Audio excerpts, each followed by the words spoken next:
The National Weather Service in Tallahassee has issued a tornado warning for Cook County in Georgia, southwestern Berrien County in Georgia, east central Colquitt County in Georgia, until 2 p.m. Eastern Daylight Time. At 1:34 p.m. Eastern Daylight Time, a severe thunderstorm capable of producing a tornado was located 8 miles southeast of Norman Park, Oregon, 9 miles east of Moultrie, moving east at 45 miles per hour. Hazard, tornado and quarter-size hail. Source, radar indicated rotation. Impact, flying debris will be dangerous to those caught without shelter. Mobile homes will be damaged or destroyed. Damage to roofs, windows, and vehicles will occur. Tree damage is likely. This dangerous storm will be near Adel and Sparks around 1:50 p.m. Eastern Daylight Time. Nashville and Ray City around 2 p.m. Eastern Daylight Time. Other locations impacted by this tornadic thunderstorm include Reed Bingham State Park, Cottle, Cook Company Airport, Cool Spring, Berrien Company Airport, New Lois, Elenton, Massey, Barneville, and Flight Ford. Take cover now. Move to a basement or an interior room on the lowest floor of a sturdy building. Avoid windows. If you are outdoors, in a mobile home, or in a vehicle, move to the closest substantial shelter and protect yourself from flying debris. Repeating, a tornado warning has been issued until 2 p.m. Eastern Daylight Time for the following counties in Georgia: Berrien, Colquitt, and Cook.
National Weather Service in Cleveland has issued a severe thunderstorm warning for northern Portage County in northeastern Ohio, Geauga County in northeastern Ohio, eastern Cuyahoga County in northeastern Ohio, southern Lake County in northeastern Ohio, northern Summit County in northeastern Ohio, until 2:15 p.m. Eastern Daylight Time. At 1:44 p.m. Eastern Daylight Time, severe thunderstorms were located along a line extending from Cleveland Heights to near Macedonia, moving east at 55 miles per hour. Hazard, 70 miles per hour wind gusts. Source, radar indicated. Impact, expect considerable tree damage. Damage is likely to mobile homes, roofs, and outbuildings.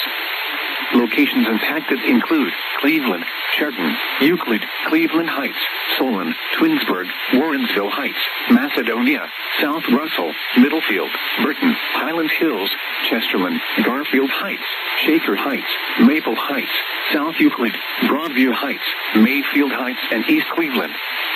For your protection, move to an interior room on the lowest floor of a building. Repeating, a severe thunderstorm warning has been issued until Eastern Daylight Time for the following counties in Ohio: Cuyahoga, Geauga, Lake, Portage, and Summit.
National Weather Service in Tallahassee has issued a tornado warning for southeastern Cook County in Georgia, southeastern Berrien County in Georgia, Lanier County in Georgia, north central Lowndes County in Georgia, until 2:45 p.m. Eastern Daylight Time.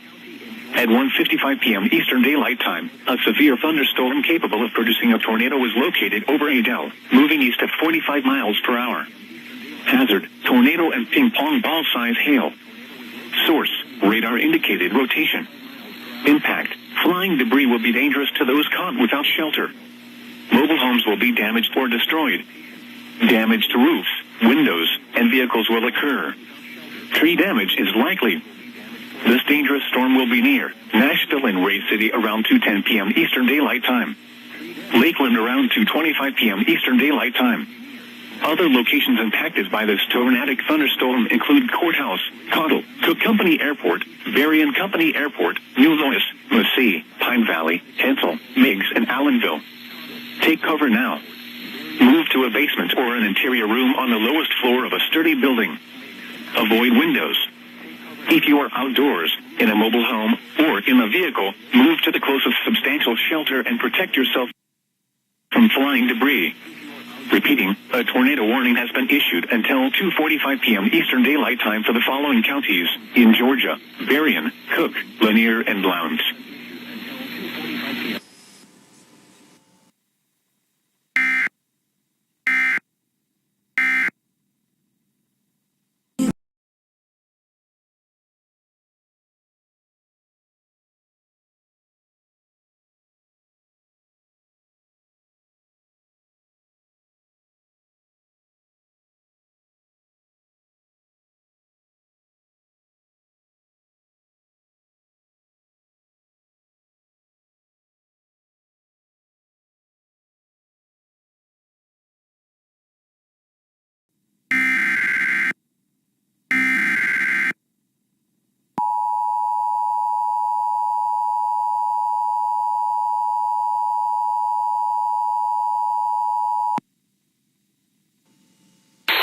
The National Weather Service in Cleveland has issued a severe thunderstorm warning for northern Portage County in northeastern Ohio, southern Geauga County in northeastern Ohio, eastern Medina County in northeastern Ohio, southeastern Cuyahoga County in northeastern Ohio, northern Summit County in northeastern Ohio, until 2:30 p.m. Eastern Daylight Time. At 1:53 p.m. Eastern Daylight Time, severe thunderstorms were located along a line extending from near North Royalton to 7 miles west of Cuyahoga Falls to near Chippewa Lake, moving northeast at 65 miles per hour. Hazard, 60 miles per hour wind gusts. Source, radar indicated. Impact, expect damage to trees and power lines. Locations impacted include Akron, Medina, Cuyahoga Falls, Brunswick, Solon, Hudson, Twinsburg, Streetsboro, Macedonia, South Russell, Middlefield, Garrettsville, Burton, Manaway, Stowe, Broadview Heights, Aurora, Breckstow, Hinkley, and Fairlawn. For your protection, move to an interior room on the lowest floor of a building. Repeating, a severe thunderstorm warning has been issued until 2:30 p.m. Eastern Daylight Time for the following counties in Ohio: Cuyahoga, Geauga, Medina, Portage, and Summit.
National Weather Service in Tallahassee has issued a severe thunderstorm warning for southeastern Geneva County in southeastern Alabama, south central Houston County in southeastern Alabama, northwestern Jackson County in Florida, northeastern Holmes County in Florida, until 1:45 p.m. Central Daylight Time.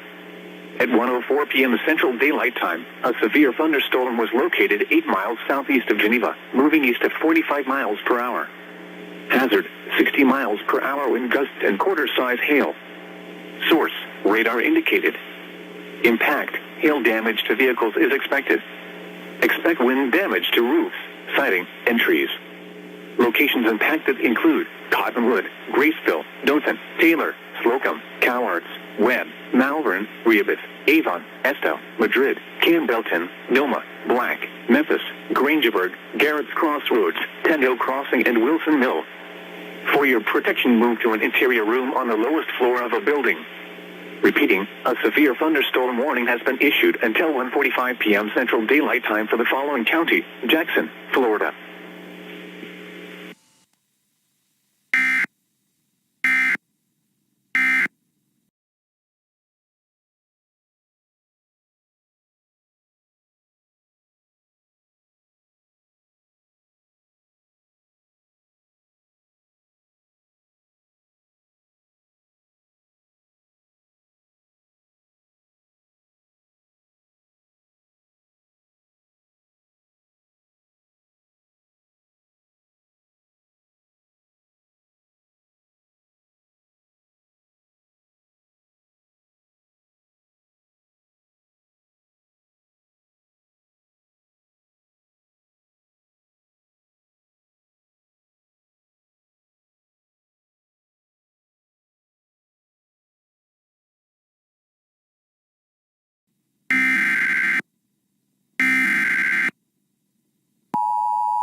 The National Weather Service in Tallahassee has issued a severe thunderstorm warning for southeastern Geneva County in southeastern Alabama, south central Houston County in southeastern Alabama, northwestern Jackson County in Florida, northeastern Holmes County in Florida, until 1:45 p.m. Central Daylight Time.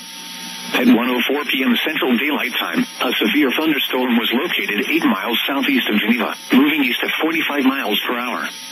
Hazard, 60 miles per hour wind gusts and quarter-size hail. Source, radar indicated. Impact, hail damage to vehicles is expected. Expect wind damage to roofs, siding, and trees.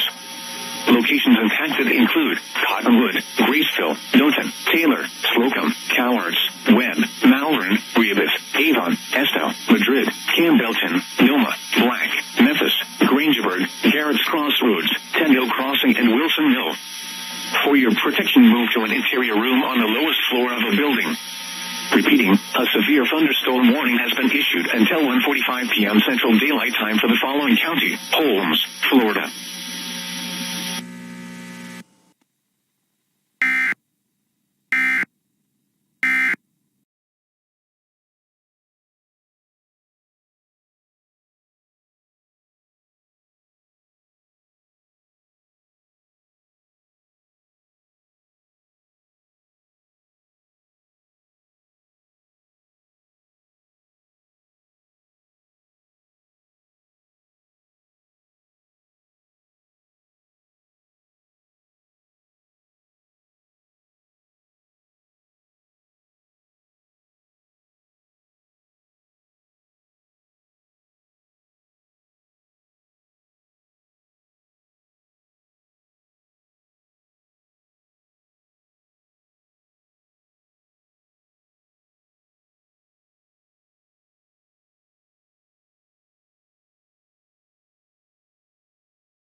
National Weather Service in Tallahassee has issued a severe thunderstorm warning for southeastern Geneva County in southeastern Alabama, south central Houston County in southeastern Alabama, northwestern Jackson County in Florida, northeastern Holmes County in Florida, until 1:45 p.m. Central Daylight Time.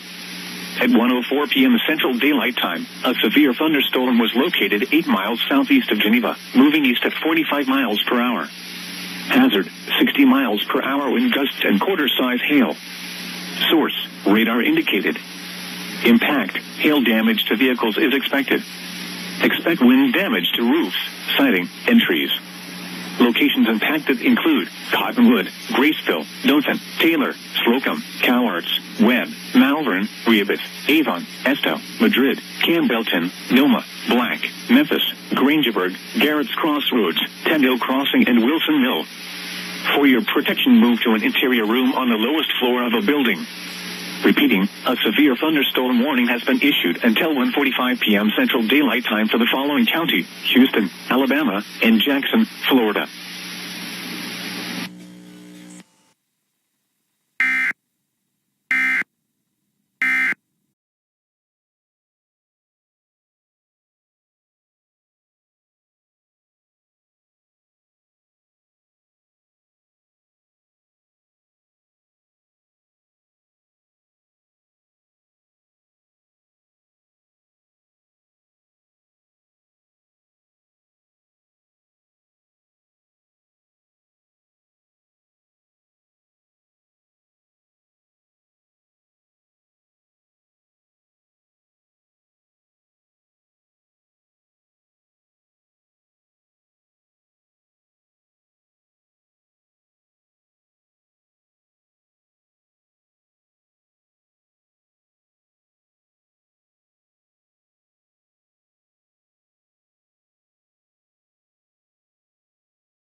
National Weather Service in Tallahassee has issued a severe thunderstorm warning for East Central Cook County in Georgia, southeastern Berrien County in Georgia, northern Lanier County in Georgia, until 3 p.m. Eastern Daylight Time.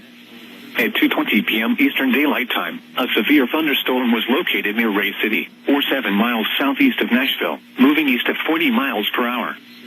The storm has a history of gusts to 60 miles per hour and ping-pong-sized hail. Hazard, ping-pong ball-size hail and 60 miles per hour wind gusts. Source, Public NBCnet.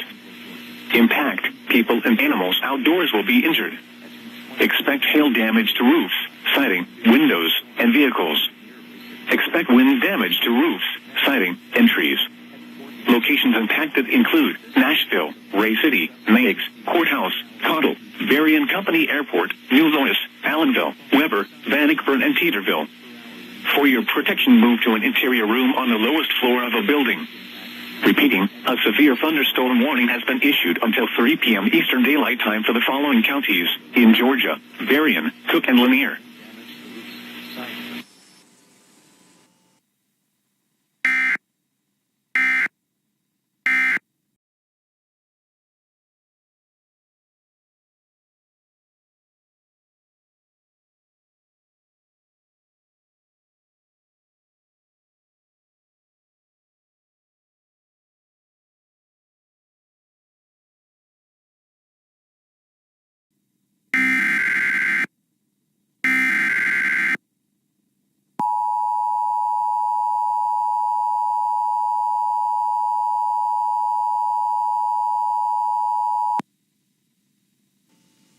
County, Clinch County, and Ware County, effective until 3:09 p.m.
You're listening to Internet radio station CRTV, part of the Emergency Alert System Relay Network, created by the Global Weather and EAS Society.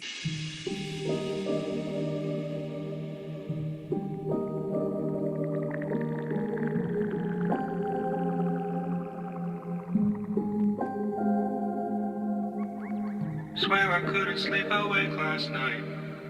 No point in turning off the lights. Not the same without your head on my shoulders. Growing pains, but I don't wanna get older. Almost like we left it all red. Couple feelings never laid to rest. Didn't know that the party was over. And it's true that I need you here closer. Burning photos. How to learn to let go of I used to be.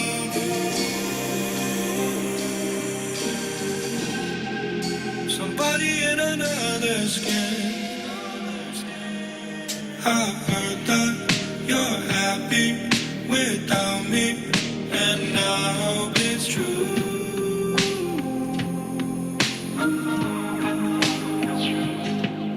It kills me a little, that's okay, 'cause I die for you. You know I'd still die for you.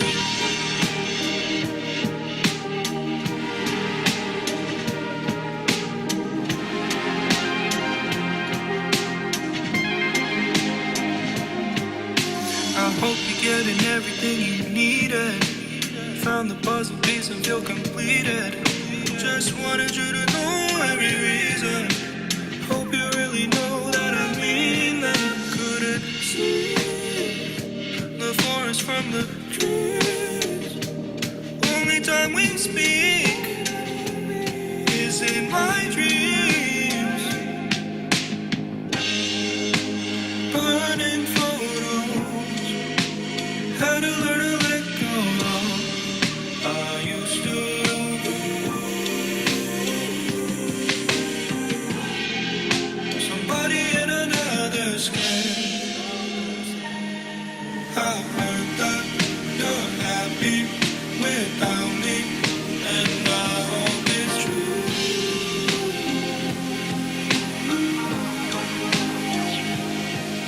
It kills me a little, that's okay, 'cause I die for you. You know I'd still die for you.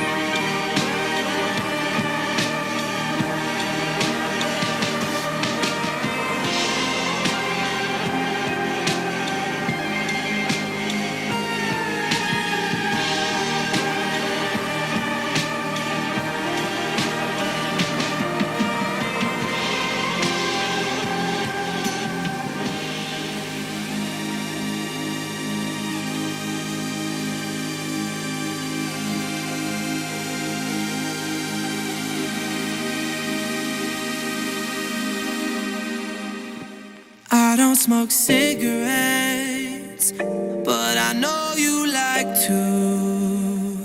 So I face an entire pack just to be there with you.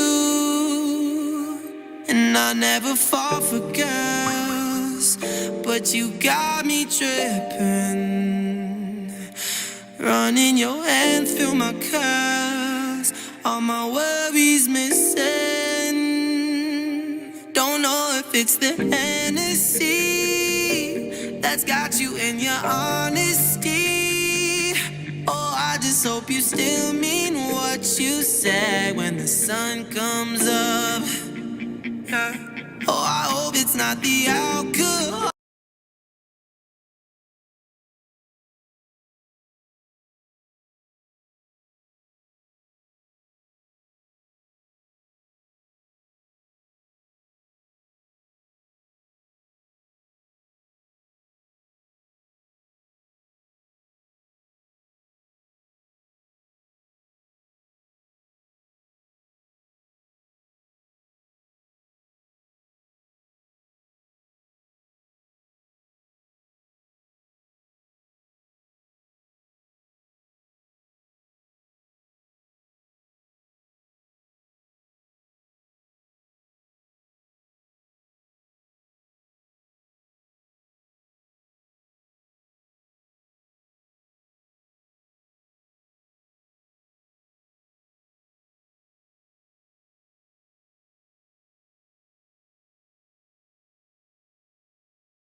Warren County in northwestern Pennsylvania until 3:15 p.m. Eastern Daylight Time.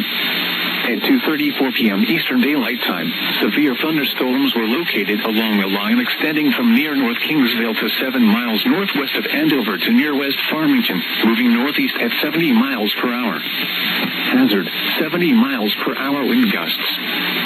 Source, radar indicated. Impact, expect considerable tree damage.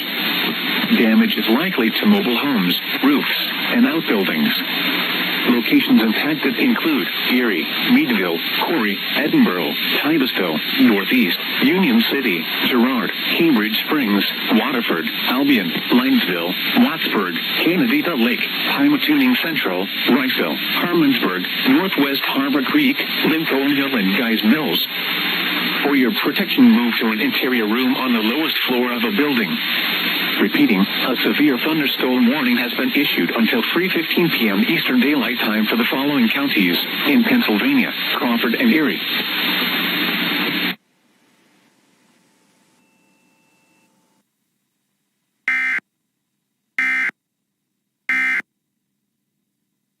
Swimming with sharks.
The National Weather Service in Tallahassee has issued a severe thunderstorm warning for southeastern Houston County in southeastern Alabama, northwestern Jackson County in Florida, southwestern Early County in southwestern Georgia, northwestern Seminole County in southwestern Georgia, until 3:30 p.m. Eastern Daylight Time, or 2:30 p.m. Central Daylight Time. At 2:41 p.m. Eastern Daylight Time, or 1:41 p.m. Central Daylight Time, Doppler radar indicated a severe thunderstorm capable of producing quarter-size hail and damaging winds in excess of 60 miles per hour. This storm was located near Cottonwood and moving east at 30 miles per hour. Locations impacted include Cottonwood, Graceville, Malone, Madrid, Gorton, Campbellton, Jackson, Saffold, Pansy, Crosby, Grangeburg, Garrett's Crossroads, Little Hope, Southern Junction, Keaton's, River Turn, Ellaville, Steam Mill, Howard's Mill, and Lovetown. Severe thunderstorms produce damaging winds, destructive hail, deadly lightning, and very heavy rain. For your protection, move to an interior room on the lowest floor of your home or business.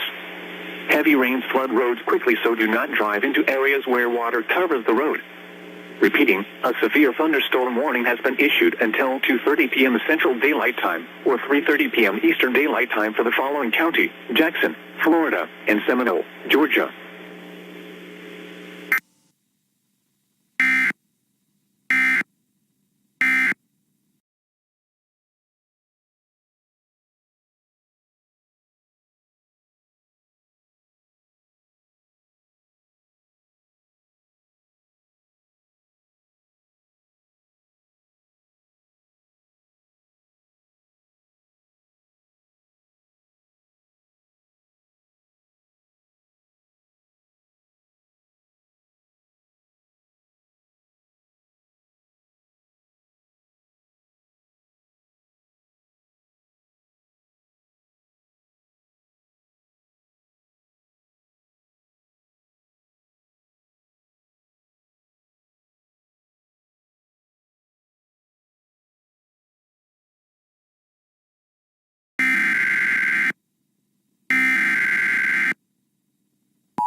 National Weather Service in Tallahassee has issued a severe thunderstorm warning for southeastern Houston County in southeastern Alabama, northwestern Jackson County in Florida, southwestern Early County in southwestern Georgia, northwestern Seminole County in southwestern Georgia, until 3:30 p.m. Eastern Daylight Time, or 2:30 p.m. Central Daylight Time. At 2:41 p.m. Eastern Daylight Time, or 1:41 p.m. Central Daylight Time, Doppler radar indicated a severe thunderstorm capable of producing quarter-size hail and damaging winds in excess of 60 miles per hour. This storm was located near Cottonwood and moving east at 30 miles per hour. Locations impacted include Cottonwood, Graceville, Malone, Madrid, Gordon, Campbellton, Jackson, Saffold, Pansy, Crosby, Grangeburg, Garrett's Crossroads, Little Hope, Southern Junction, Keatons, River Turn, Ellaville, Steam Mill, Howard's Mill, and Lovetown. Severe thunderstorms produce damaging winds, destructive hail, deadly lightning, and very heavy rain. For your protection, move to an interior room on the lowest floor of your home or business. Heavy rains flood roads quickly, so do not drive into areas where water covers the road. Repeating, a severe thunderstorm warning has been issued until 2:30 p.m. Central Daylight Time, or 3:30 p.m. Eastern Daylight Time for the following county: Houston, Alabama, and Jackson, Florida, and the following counties in Georgia, Early and Seminole.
This is a severe thunderstorm warning.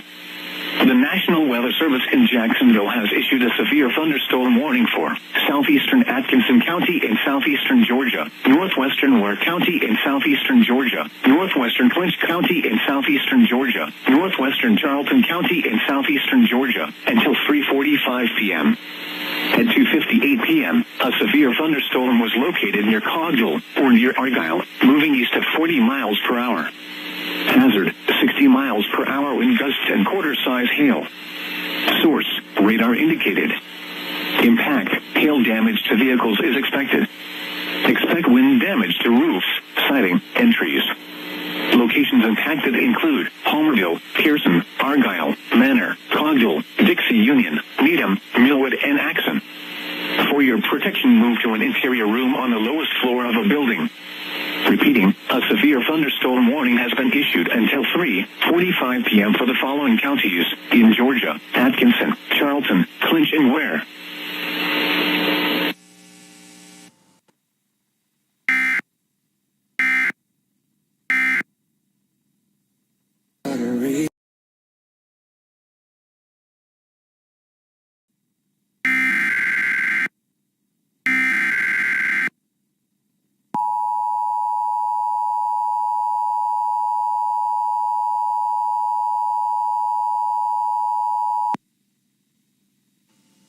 Three 58 p.m.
Fullerton. For the following counties in Pennsylvania: Butler, Lawrence, Mercer, and Venango. The National Weather Service in Pittsburgh has issued a severe thunderstorm warning for Mercer County in northwestern Pennsylvania, northwestern Venango County in northwestern Pennsylvania, northeastern Lawrence County in western Pennsylvania, northwestern Butler County in west central Pennsylvania, until 3:45 p.m. At 3:10 p.m., a severe thunderstorm was located near Atlantic, or 11 miles south of Meadville, moving northeast at 65 miles per hour. Hazard, 60 miles per hour wind gusts and penny-size hail. Source, 911 call center. Impact, expects damage to trees and power lines, resulting in some power outages.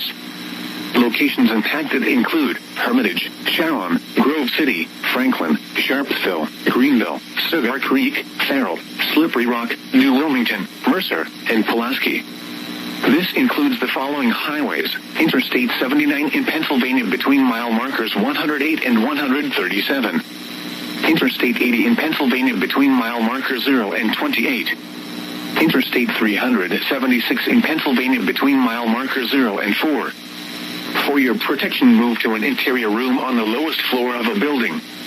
Please report severe weather by calling 412-262-1988, posting to the National Weather Service Pittsburgh Facebook page, or using Twitter at NWS Pittsburgh.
Pittsburgh has issued a severe thunderstorm warning for Mercer County in northwestern Pennsylvania, northwestern Venango County in northwestern Pennsylvania, northeastern Lawrence County in western Pennsylvania, northwestern Butler County in west central Pennsylvania, until 3:45 p.m. Eastern Daylight Time.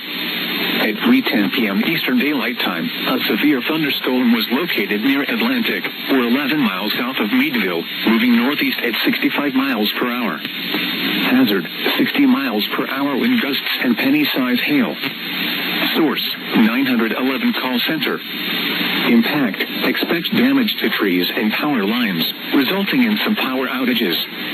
Locations impacted include Hermitage, Sharon, Grove City, Franklin, Sharpsville, Greenville, Cigar Creek, Farrell, Slippery Rock, New Wilmington, Mercer, and Pulaski. This includes the following highways: Interstate 79 in Pennsylvania between mile markers 108 and 137. Interstate 80 in Pennsylvania between mile marker 0 and 28. Interstate 376 in Pennsylvania between mile marker 0 and 4. For your protection, move to an interior room on the lowest floor of a building. Please report severe weather by calling 412-262-1988, posting to the National Weather Service Pittsburgh Facebook page, or using Twitter at NWS Pittsburgh. Repeating, a severe thunderstorm warning has been issued until 3:45 p.m. Eastern Daylight Time for the following counties in Pennsylvania: Lawrence, Mercer, and Venango.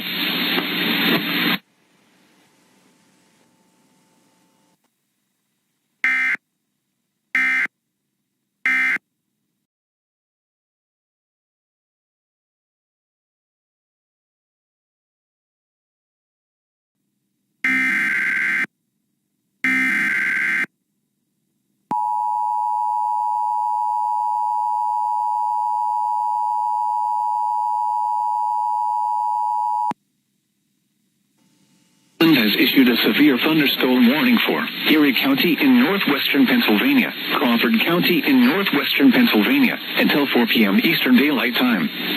At 3:13 p.m. Eastern Daylight Time, severe thunderstorms were located along a line extending from 6 miles north of Northwest Harbor Creek to Waterford to near Guy's Mills, moving northeast at 65 miles per hour. Hazard, 60 miles per hour wind gusts. Source, radar indicated. Impact, expects damage to trees and power lines.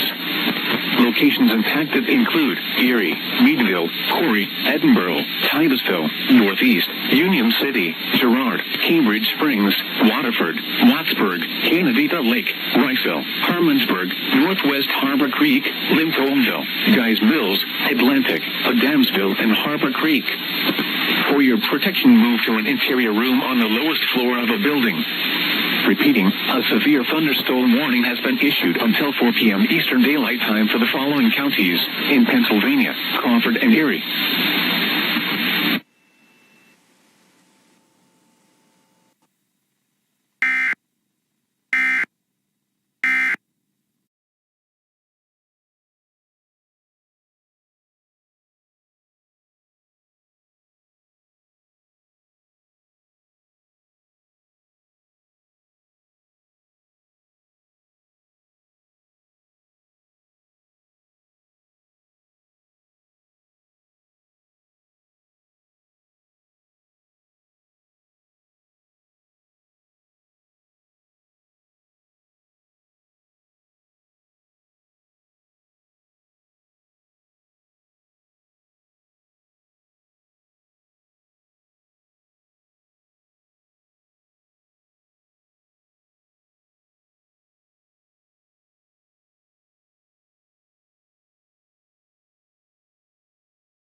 The National Weather Service has issued a severe thunderstorm warning for the following Georgia counties: Blakely, Dodge, Houston, and Lawrence. Effective until 4:03 p.m., the National Weather Service in Peachtree City has issued a severe thunderstorm warning for West Central Lawrence County in Central Georgia, Northern Dodge County in Central Georgia, Blakely County in Central Georgia, East Central Houston County in Central Georgia, until 4 p.m. Eastern Daylight Time.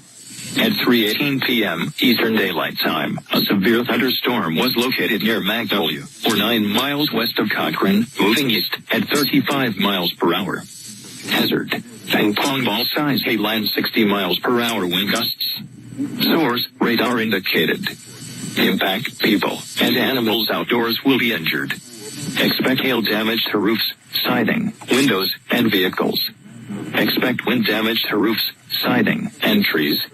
Locations impacted include Cochrane, Chester, Dudley, Montrose, Foley Station, Yonkers, Magnolia, Roland, Royal, Falk, Goldsboro, Reedby, Cary, and Porter. Precautionary/preparedness actions. For your protection, move to an interior room on the lowest floor of a building. If you see wind damage, hail, or flooding, wait until the storm has passed and then call the National Weather Service toll-free at 1-866-763-4466 or tweet us your report at NWSATLANDA. Preparedness actions.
The National Weather Service in Tallahassee has issued a severe thunderstorm warning for southeastern Houston County in southeastern Alabama, north central Jackson County in Florida, north central Decatur County in southwestern Georgia, Millard County in southwestern Georgia, southwestern Early County in southwestern Georgia, northern Seminole County in southwestern Georgia, until 4:15 p.m. Eastern Daylight Time, or 3:15 p.m. Central Daylight Time. At 3:25 p.m. Eastern Daylight Time, or 2:25 p.m. Central Daylight Time, a severe thunderstorm was located 8 miles west of Donaldsonville, moving east at 35 miles per hour. Hazard, ping-pong ball-size hail and 60 miles per hour wind gusts. Source, radar indicated. Impact, people and animals outdoors will be injured. Expect hail damage to roofs, siding, windows, and vehicles. Expect wind damage to roofs, siding, and trees. Locations impacted include Colquitt, Donaldsonville, Malone, Gorton, Iron City, Brimson, Jackin, Bascom, Saffold, Offsmeg, Babcock, Crosby, Little Hope, Mayhaw, Decatur Company Airport, Boykin, Riverturn, Sharphagan, Hornville, and Donaldsonville Airport. For your protection, move to an interior room on the lowest floor of a building. Prepare immediately for large hail and damaging winds. People outside should move immediately to shelter inside a strong building. Stay away from windows. Repeating, a severe thunderstorm warning has been issued until 3:15 p.m. Central Daylight Time, or 4:15 p.m. Eastern Daylight Time for the following county: Jackson, Florida, and the following counties in Georgia: Decatur and Seminole.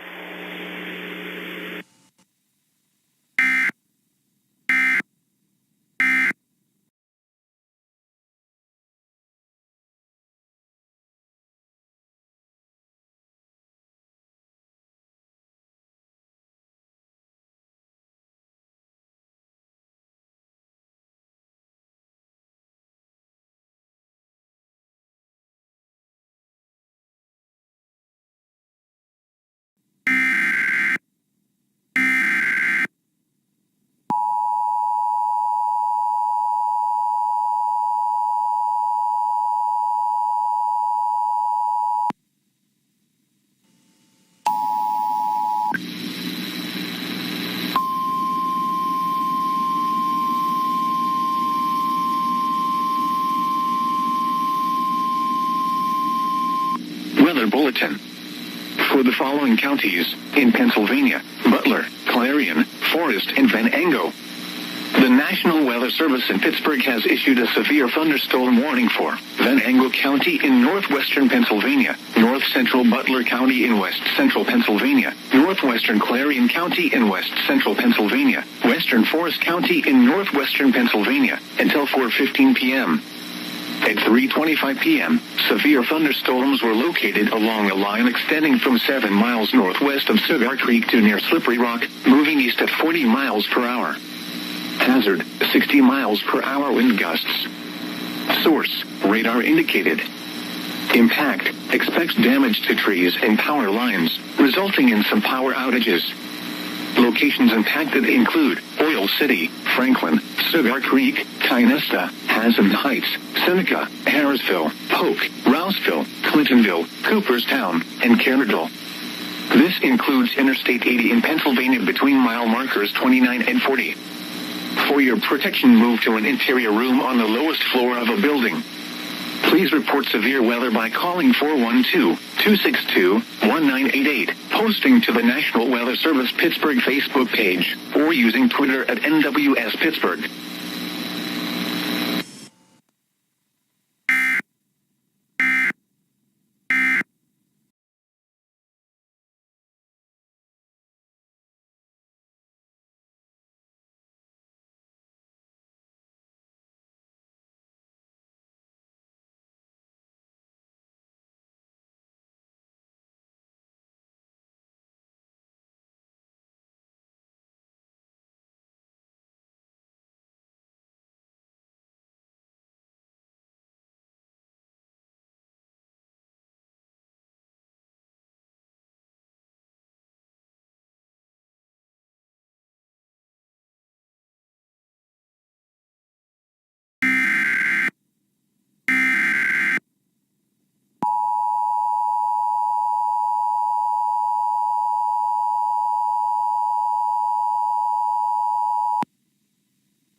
Issued a severe thunderstorm warning for Venango County in northwestern Pennsylvania, north central Butler County in west central Pennsylvania, northwestern Clarion County in west central Pennsylvania, western Forest County in northwestern Pennsylvania, until 4:15 p.m. Eastern Daylight Time. At 3:25 p.m. Eastern Daylight Time, severe thunderstorms were located along the line extending from 7 miles northwest of Cigar Creek to near Slippery Rock, moving east at 40 miles per hour. Hazard, 60 miles per hour wind gusts. Source, radar indicated. Impact, expect damage to trees and power lines, resulting in some power outages. Locations impacted include Oil City, Franklin, Cigar Creek, Tynesta, Haslam Heights, Seneca, Harrisville, Polk, Rouseville, Clintonville, Cooperstown, and Carterville. This includes Interstate 80 in Pennsylvania between mile markers 29 and 40. For your protection, move to an interior room on the lowest floor of a building. Please report severe weather by calling 412-262-1988, posting to the National Weather Service Pittsburgh Facebook page, or using Twitter at NWS Pittsburgh. Repeating, a severe thunderstorm warning has been issued until 4:15 p.m. Eastern Daylight Time for the following county: Venango, Pennsylvania.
The National Weather Service in Tallahassee has issued a severe thunderstorm warning for southeastern Houston County in southeastern Alabama, north central Jackson County in Florida, north central Decatur County in southwestern Georgia, Miller County in southwestern Georgia, southwestern Early County in southwestern Georgia, northern Seminole County in southwestern Georgia, until 4:15 p.m. Eastern Daylight Time, or 3:15 p.m. Central Daylight Time.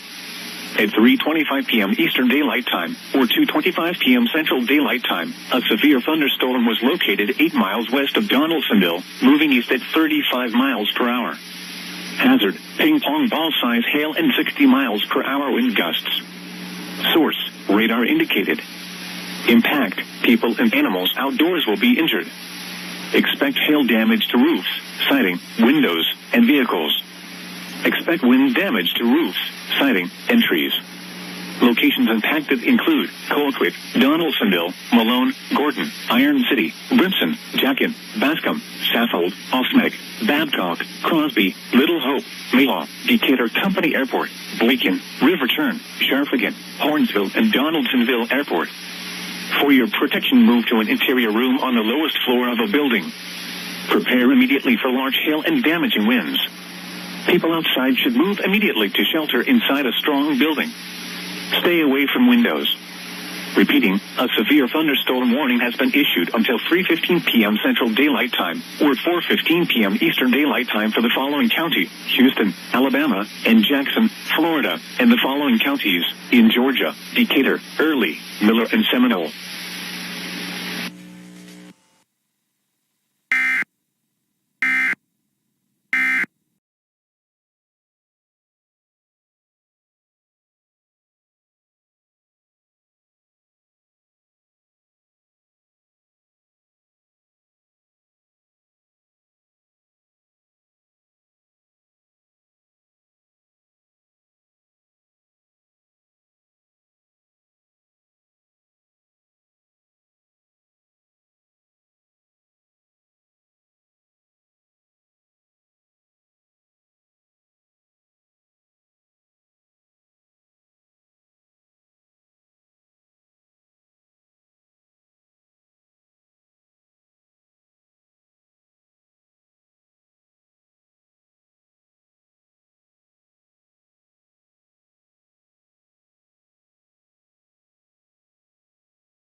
Pierce County and Ware County, effective until 4:25 p.m.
effect until midnight Eastern Daylight Time tonight. This replaces the wind advisory. What? Southwest winds 20 to 35 miles per hour with gusts up to 60 miles per hour. Where? In Ohio, Ashtabula Inland, Summit, Portage, Trumbull, Stark, and Mahoning counties. In Pennsylvania, Crawford County. When? Until midnight Eastern Daylight Time tonight. Impacts. Damaging winds will blow down trees and power lines. Widespread power outages are expected. Travel will be difficult, especially for high-profile vehicles. People should avoid being outside in forested areas and around trees and branches. If possible, remain in the lower levels of your home during the windstorm and avoid windows. Use caution if you must drive.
Peachtree City has issued a severe thunderstorm warning for Central Lawrence County and Central Georgia, North Central Dodge County and Central Georgia, until 4:45 p.m. Eastern Daylight Time.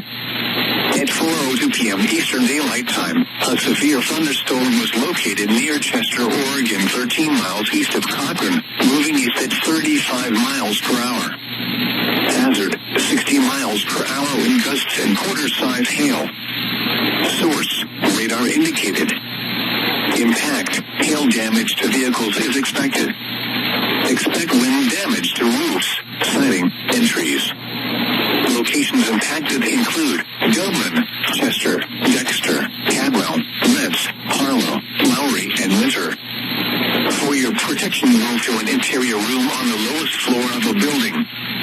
If you see wind damage, hail, or flooding, wait until the storm has passed, and then call the National Weather Service toll-free at 1-866-7-634-466 or tweet us your report at NWS Atlanta.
The National Weather Service has issued a severe thunderstorm warning for the following Georgia counties: Dodge and Lawrence. Effective until 4:48 p.m., the National Weather Service in Peachtree City has issued a severe thunderstorm warning for Central Lawrence County in Central Georgia, North Central Dodge County in Central Georgia, until 4:45 p.m. Eastern Daylight Time.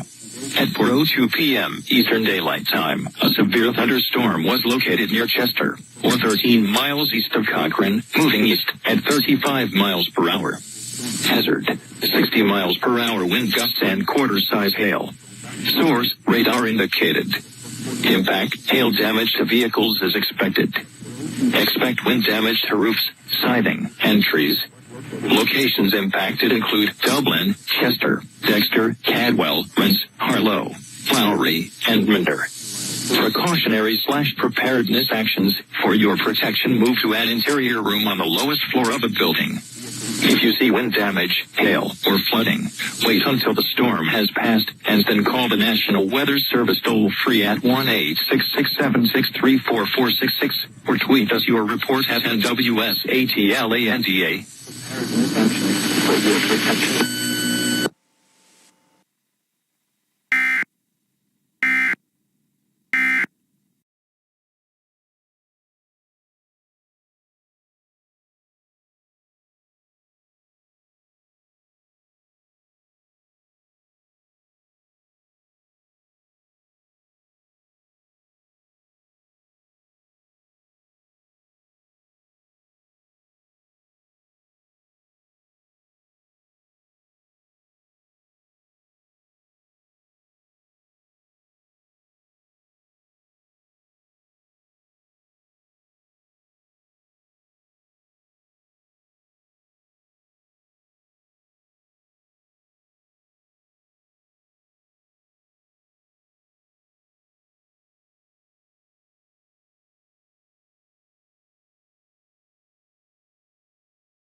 The National Weather Service in Tallahassee has issued a severe thunderstorm warning for northeastern Decatur County in southwestern Georgia, northern Grady County in southwestern Georgia, southeastern Miller County in southwestern Georgia, southern Mitchell County in southwestern Georgia, southwestern Baker County in southwestern Georgia, northwestern Thomas County in Georgia, eastern Seminole County in southwestern Georgia, until 4:45 p.m. Eastern Daylight Time. At 4:07 p.m. Eastern Daylight Time, a severe thunderstorm was located 8 miles north of West Bainbridge, Oregon, 9 miles north of Bainbridge, moving east at 45 miles per hour. Hazard, ping-pong ball-size hail and 60 miles per hour wind gusts. Source, radar indicated. Impact, people and animals outdoors will be injured. Expect hail damage to roofs, siding, windows, and vehicles. Expect wind damage to roofs, siding, and trees. Locations impacted include Pelham, Ocklacknee, Brinson, Vada, Offmeg, Oak Ridge, Capel, El Pino, El Dorado, Decatur Company Airport, Steinheim Store, Harold Still, Cyrene, People Still, Spence, Quality, and Branchville. Remain alert for a possible tornado. Tornadoes can develop quickly from severe thunderstorms. If you spot a tornado, go at once into the basement or small central room in a sturdy structure. For your protection, move to an interior room on the lowest floor of a building. Prepare immediately for large hail and damaging winds. People outside should move immediately to shelter inside a strong building. Stay away from windows. Repeating, a severe thunderstorm warning has been issued until 4:45 p.m. Eastern Daylight Time for the following counties in Georgia: Decatur, Grady, Seminole, and Thomas.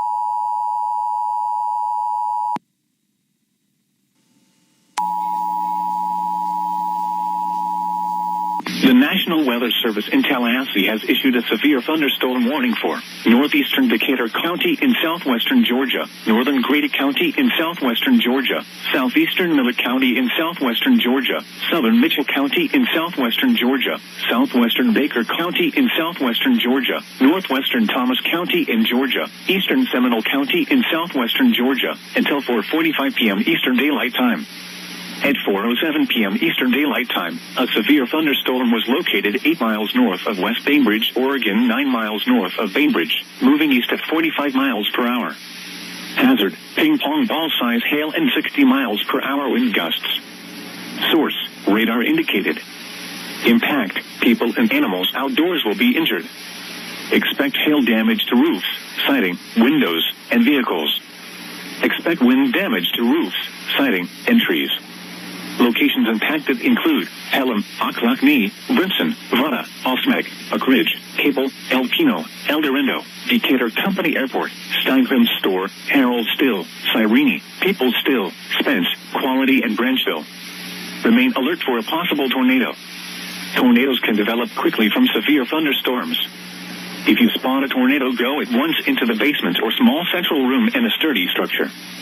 For your protection, move to an interior room on the lowest floor of a building. Prepare immediately for large hail and damaging winds. People outside should move immediately to shelter inside a strong building. Stay away from windows.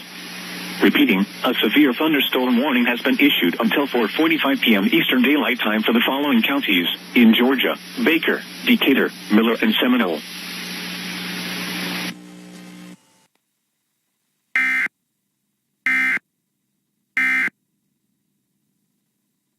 Felt this way in a long, long time. 6 dogs by the seaside, think of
severe thunderstorm warning for northern Camden County in southeastern Georgia, southwestern Boone County in southeastern Georgia, central Brantley County in southeastern Georgia, northeastern Charlton County in southeastern Georgia, until 4:45 p.m. At 4:10 p.m., a severe thunderstorm was located near Ecox, or near Nahanta, moving east at 45 miles per hour. Hazard, 60 miles per hour wind gusts and quarter-size hail.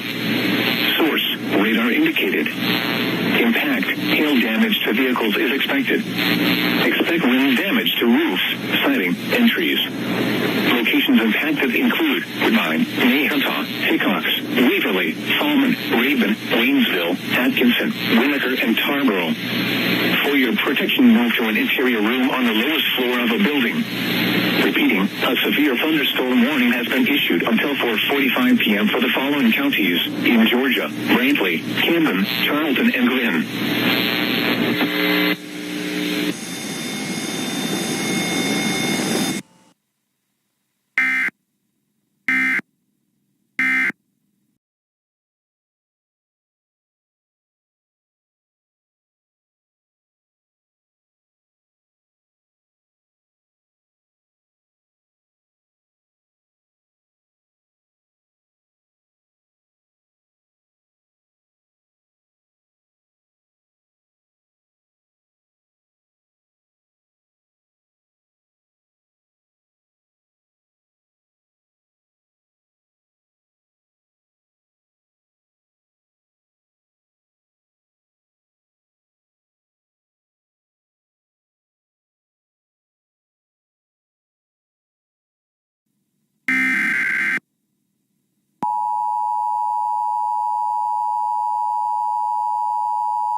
Trace City has issued a tornado warning for southeastern Lawrence County and central Georgia until 4:45 p.m. Eastern Daylight Time.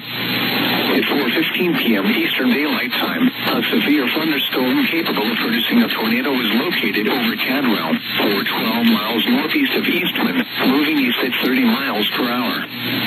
Hazard, tornado and golf ball size hail. Source, radar indicated rotation. Impact, flying debris will be dangerous to those caught without shelter. Mobile homes will be damaged or destroyed. Damage to roofs, windows, and vehicles will occur. Tree damage is likely. Locations impacted include Cadwell, Grants, and Lowry. Take cover now. Move to a basement or an interior room on the lowest floor of a sturdy building. Avoid windows. If you are outdoors, in a mobile home, or in a vehicle, move to the closest substantial shelter and protect yourself from flying debris.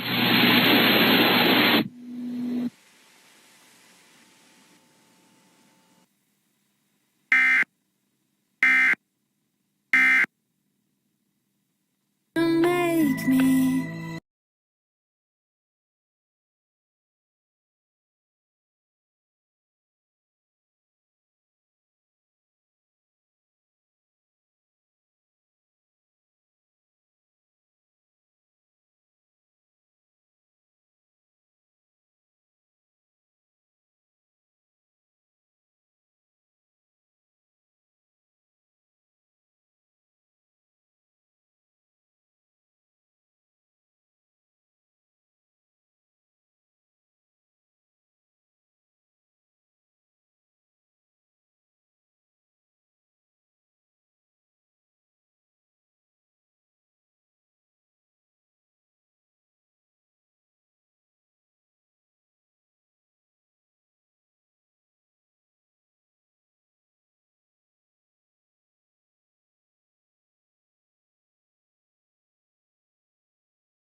National Weather Service has issued a severe thunderstorm warning for the following Georgia counties: Blakely, Dodge, and Pulaski. Effective until 5:27 p.m., the National Weather Service in Peachtree City has issued a severe thunderstorm warning for northwestern Dodge County in central Georgia, central Pulaski County in central Georgia, southwestern Blakely County in central Georgia, until 5:15 p.m. Eastern Daylight Time. At 4:26 p.m. Eastern Daylight Time, a severe thunderstorm was located near Browndale, or near Hawkinsville, moving east at 35 miles per hour.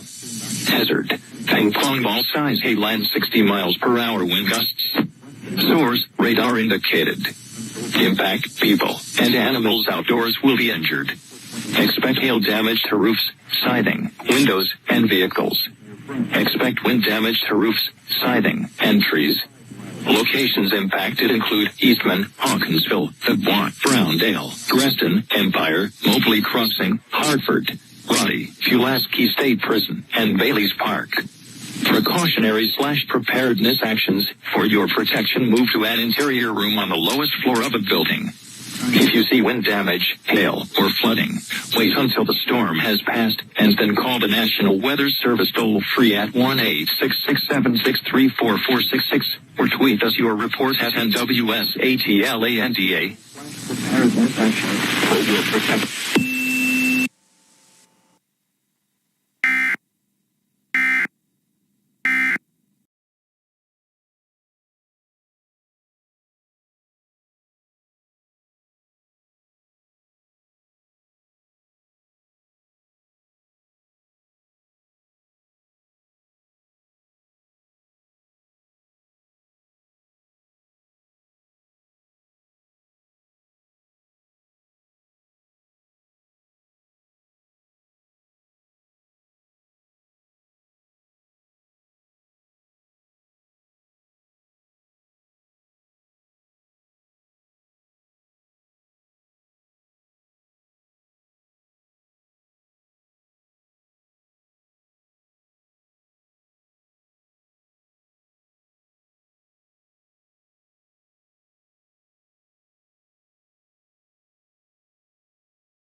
western Conecuh County in south central Alabama until 4:15 p.m. Central Daylight Time.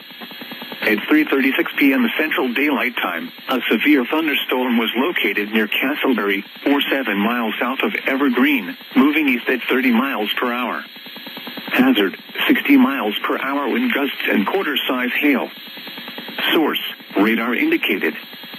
Impact, hail damage to vehicles is expected. Expect wind damage to roofs, siding, and trees. Locations impacted include Castleberry.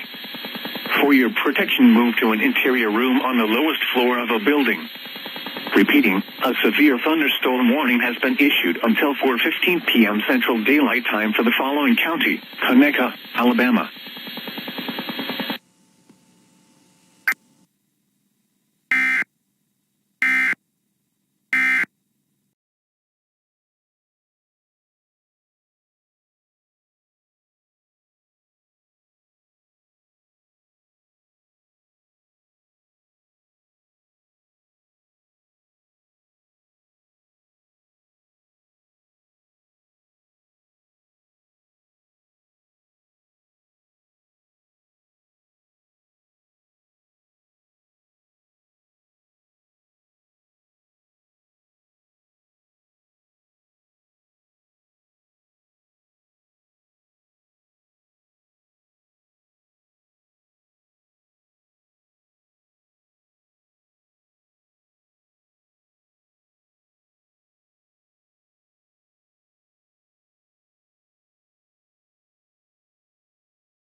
National Weather Service in Tallahassee has issued a severe thunderstorm warning for northern Grady County in southwestern Georgia, Thomas County in Georgia, southwestern Colquitt County in Georgia, until 5:30 p.m. Eastern Daylight Time.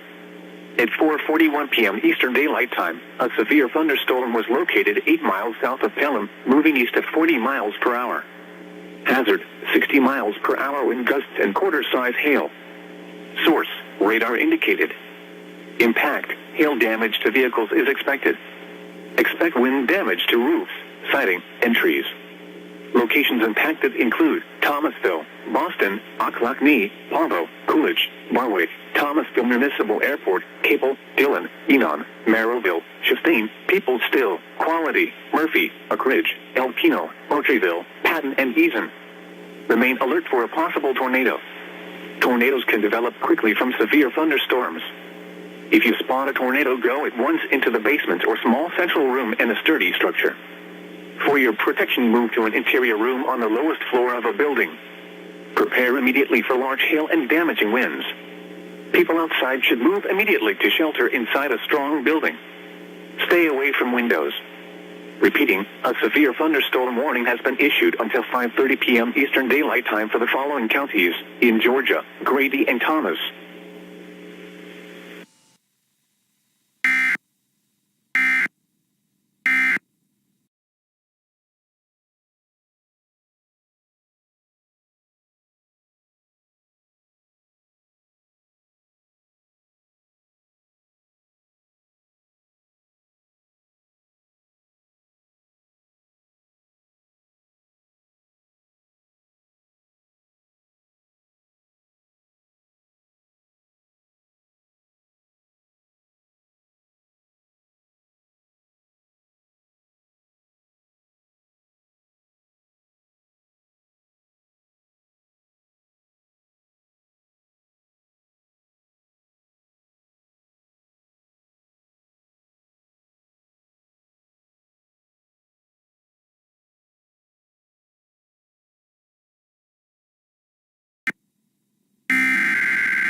The National Weather Service in Peachtree City has issued a severe thunderstorm warning for East Central Lawrence County in central Georgia, northwestern Toombs County in southeastern Georgia, south central Emmanuel County in east central Georgia, Rutland County in east central Georgia, northern Montgomery County in central Georgia, until 5:30 p.m. Eastern Daylight Time. At 4:40 p.m. Eastern Daylight Time, a severe thunderstorm was located near Lowry, or 10 miles west of Sopen, moving east at 35 miles per hour. Hazard, golf ball-size hail and 60 miles per hour wind gusts. Source, radar indicated. Impact, people and animals outdoors will be injured. Expect hail damage to roofs, siding, windows, and vehicles. Expect wind damage to roofs, siding, and trees. Locations impacted include Sopen, Vidalia, Oak Park, Kingston, Terrytown, Lothair, Portland, Rockledge, Barnhill, Kibbe, Lowry, Lydie, and Normantown. For your protection, move to an interior room on the lowest floor of a building. If you see wind damage, hail, or flooding, wait until the storm has passed, and then call the National Weather Service toll-free at 1-866-7-634-466 or tweet us your report at NWS Atlanta.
National Weather Service in Peachtree has issued a severe thunderstorm warning for East Central Lawrence County and Central Georgia, Northwestern Toombs County and Southeastern Georgia, South Central Emmanuel County and East Central Georgia, Trutham County and East Central Georgia, Northern Montgomery County and Central Georgia, until 5:30 p.m. Eastern Daylight Time. At 4:40 p.m. Eastern Daylight Time, a severe thunderstorm was located near Lowry, or 10 miles west of Soperton, moving east at 35 miles an hour. Hazard, golf ball size hail and 60 miles an hour wind gusts. Source, radar indicated. Impact, people and animals outdoors will be injured. Expect hail damage to roofs, siding, windows, and vehicles. Expect wind damage to roofs, siding, and trees. Locations impacted include Soperton, Vidalia, Hope Park, Kingston, Terrytown, Lothair, Orland, Rockledge, Barnhill, Kibbe, Lowry, Clyde, and Romantown. For your protection, move to an interior room on the lowest floor of a building. If you see wind damage, hail, or flooding, wait until the storm has passed, and then call the National Weather Service toll-free at 1-866-674-4666 or tweet us your report at NWS Atlanta.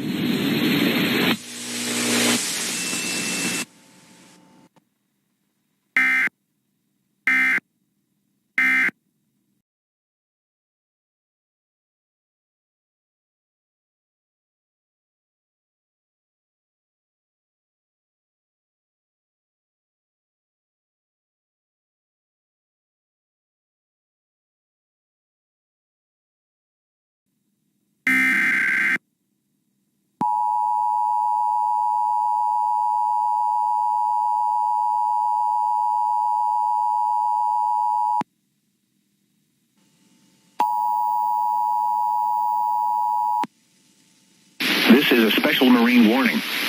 The National Weather Service in Jacksonville has issued a special marine warning for coastal waters from Altamaha to Fernandina Beach, Florida, out 20 nautical miles until 5:45 p.m. At 4:50 p.m., a severe thunderstorm capable of producing waterspouts was located near St. Simon's Island, moving east at 40 knots. Hazard, waterspouts and wind gusts to 40 knots. Source, radar. Impact, small craft could be damaged and briefly higher winds and suddenly higher waves. Locations impacted include St. Simon's Island Village, St. Simon's Sound Buoy 9, St. Simon's Island, Jekyll Island, St. Andrews Sound, and Buoy F. Repeating, a special marine warning has been issued until 5:45 p.m. for the following marine location: coastal waters from Altamaha to Fernandina Beach, Florida, out 20 nautical miles.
This is a severe thunderstorm warning. The National Weather Service in Jacksonville has issued a severe thunderstorm warning for northeastern Camden County in southeastern Georgia, central Glynn County in southeastern Georgia, until 5:15 p.m.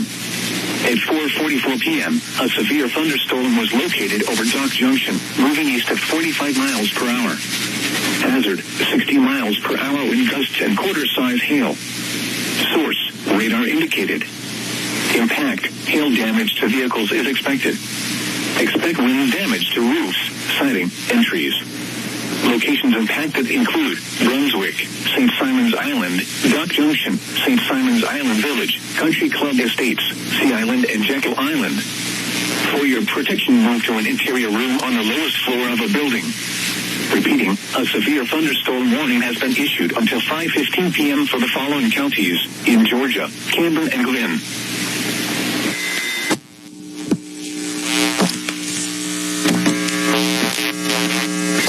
The world was shocked that in the 21st century a girl could be shot simply for wanting to go to school. And it took this issue of girls' education, 130 million girls who are out of school, and it humanized it and it made it personal. And that's sort of the power story. We're going to take a quick break, but when we come back, you'll hear how this horrific incident actually drove Shiza to quit her job at McKinsey and launch the Malala Fund, which raises awareness about girls' education across the globe. You're listening to How I Built This.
The National Weather Service in Tallahassee has issued a severe thunderstorm warning for southwestern Calhoun County in southwestern Georgia until 5:45 p.m. Eastern Daylight Time. At 4:57 p.m. Eastern Daylight Time, a severe thunderstorm was located near Blakely, moving east at 30 miles per hour. Hazard, 60 miles per hour wind gusts and quarter-size hail. Source, radar indicated. Impact, hail damage to vehicles is expected. Expect wind damage to roofs, siding, and trees. Locations impacted include Blakely, Arlington, Douglasville, Damascus, Parksville, Rock Hill, Tillamook, Cuba, Commissary Hill, Terman, Farrell Crossroads, Early Company Airport, Old Damascus, Hentown, Tillamook Mountains SP, Dickey, and Rowena.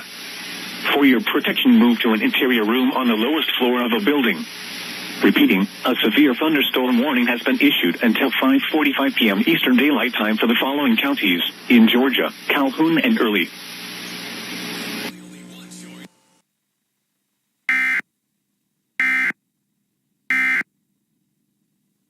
I love what I don't have till I have it, then I hate it. You trashed everything.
southeastern Butler County in south central Alabama, southwestern Crenshaw County in south central Alabama, southeastern County in south central Alabama, northern Covington County in south central until 4 p.m. Central Daylight Time. At 3:59 p.m. Central Daylight Time, a severe thunderstorm was located 8 miles west of Red Level, or 12 miles east of Evergreen, moving east at 35 miles per hour. Hazard, ping pong ball size hail and 60 miles per hour wind gusts. Source, radar indicated.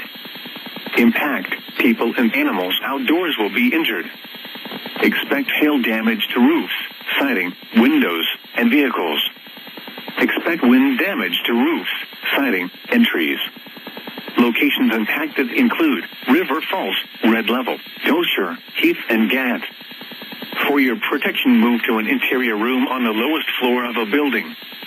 Repeating, a severe thunderstorm warning has been issued until 4:45 p.m. Central Daylight Time for the following counties in Alabama: Butler, Conecuh, Covington, and Crenshaw.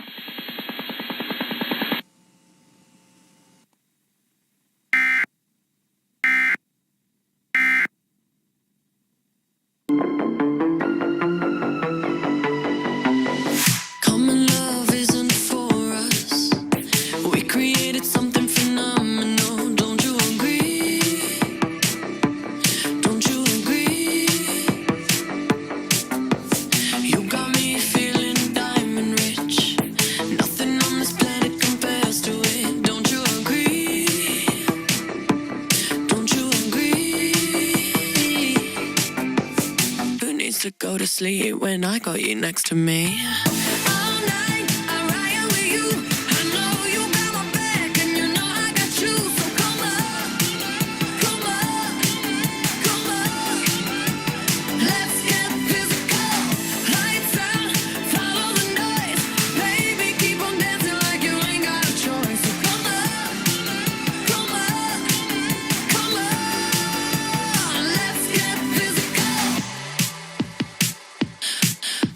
Adrenaline keeps on rushing in. Love the simulation we're dreaming in. Don't you agree? Don't you agree? I don't wanna live another life, 'cause this one's pretty nice. Living it up. Who needs to go to sleep when I got you next to me? All night I ride with you. I know you got my back and you know I got you. So come up, come up, come up. Let's get physical. Lights out, follow the noise. Baby, keep on dancing like you ain't got a choice. So come up, come up, come on. Let's get physical. Hold up, just a little tighter. Come on, hold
Service in Peachtree City has issued a severe thunderstorm warning for southern Lawrence County in central Georgia, northeastern Dodge County in central Georgia, until 5:45 p.m. Eastern Daylight Time.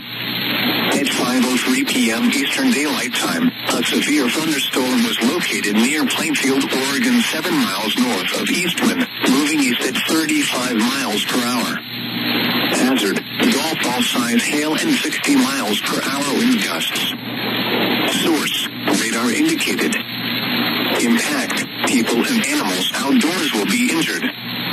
Expect hail damage to roofs, siding, windows, and vehicles. Expect wind damage to roofs, siding, and trees. Locations impacted include Cadwell, Letts, Lowry, Plainfield, and Cedar Grove. For your protection, move to an interior room on the lowest floor of a building. If you see wind damage, hail, or flooding, wait until the storm has passed, and then call the National Weather Service toll-free at 1-866-7-634-4664 or tweet us your report at NWS Atlanta.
Weather Bulletin.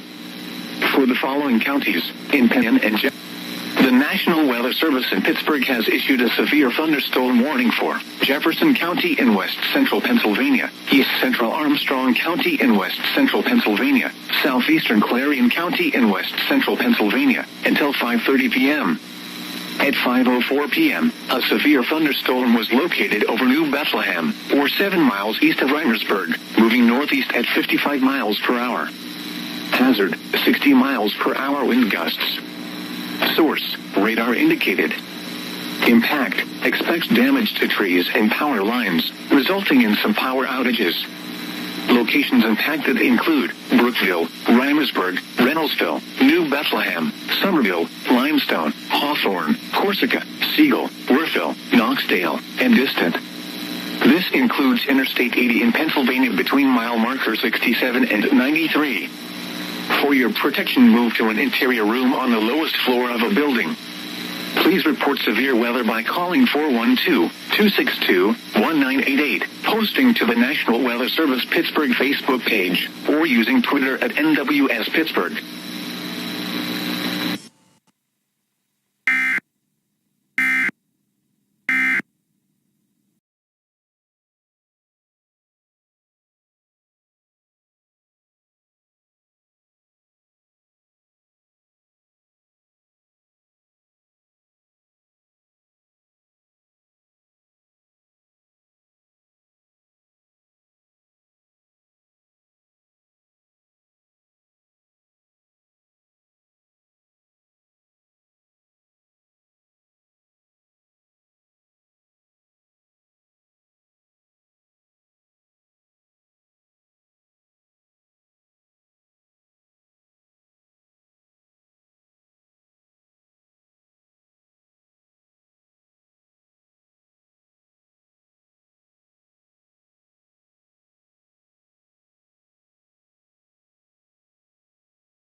police in Peachtree City has issued a severe thunderstorm warning for northern Toombs County in southeastern Georgia, south central Emmanuel County in east central Georgia, east central Trutland County in east central Georgia, northeastern Montgomery County in central Georgia until 5:45 p.m. Eastern Daylight Time.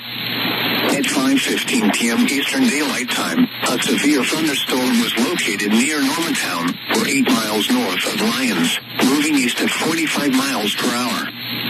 Hazard, ping pong ball size hail and 60 miles per hour wind gusts.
City has issued a severe thunderstorm warning for southern Macon County in west central Georgia, northwestern Dudley County in central Georgia, southwestern Houston County in central Georgia, southeastern Schley County in west central Georgia, northeastern Sumter County in west central Georgia, until 6 p.m. Eastern Daylight Time.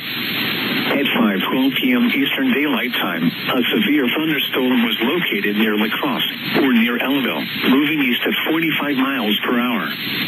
Hazard, ping pong ball size hail and 60 miles per hour wind gusts. Source, radar indicated. Impact, people and animals outdoors will be injured. Expect hail damage to roofs, siding, windows, and vehicles. Expect wind damage to roofs, siding, and trees. Locations impacted include Vienna, Oglethorpe, Unadilla, Montezuma, Byronville, Pinehurst, Andersonville, Lilly, Dewing, Flint River WMA, La Crosse, Pennington, Andersonville National Historic, Clearview, Bumphead, Henderson, and Fountainville. For your protection, move to an interior room on the lowest floor of a building. If you see wind damage, hail, or flooding, wait until the storm has passed, and then call the National Weather Service toll-free at 1-866-674-4666 or tweet us your report at NWS Atlanta.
National Weather Service has issued a severe thunderstorm warning for the following Georgia counties: Bullock, Candler, Evans, and Tattnall. Effective until 6:03 p.m., the National Weather Service in Charleston has issued a severe thunderstorm warning for portions of Evans County in southeastern Georgia, Bullock County in southeastern Georgia, Candler County in southeastern Georgia, Tattnall County in southeastern Georgia, until 6 p.m. Eastern Daylight Time.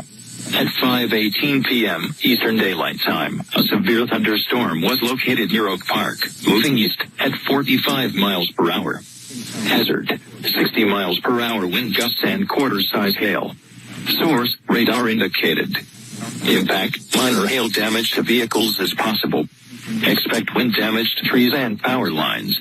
Locations impacted include Statesboro, Mentor, Claxton, Hagan, Collins, Cobbtown, Pulaski, Register, Daisy, Belleville, Manassas, and A-Line.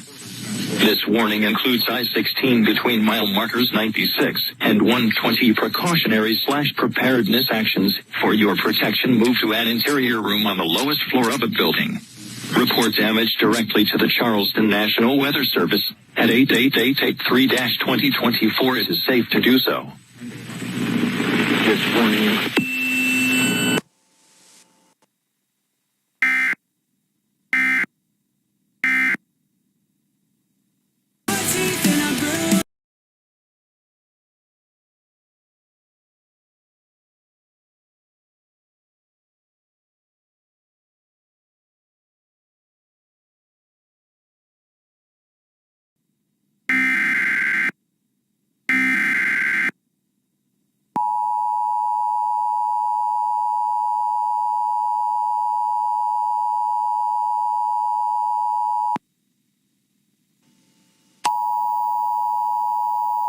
The National Weather Service in Charleston has issued a special marine warning for coastal waters from Savannah, Georgia to Altamaha Sound, Georgia, out 20 nautical miles, including Grays Reef National Marine Sanctuary. Waters from Savannah, Georgia to Altamaha Sound, Georgia, extending from 20 nautical miles to 60 nautical miles until 6:45 p.m. Eastern Daylight Time.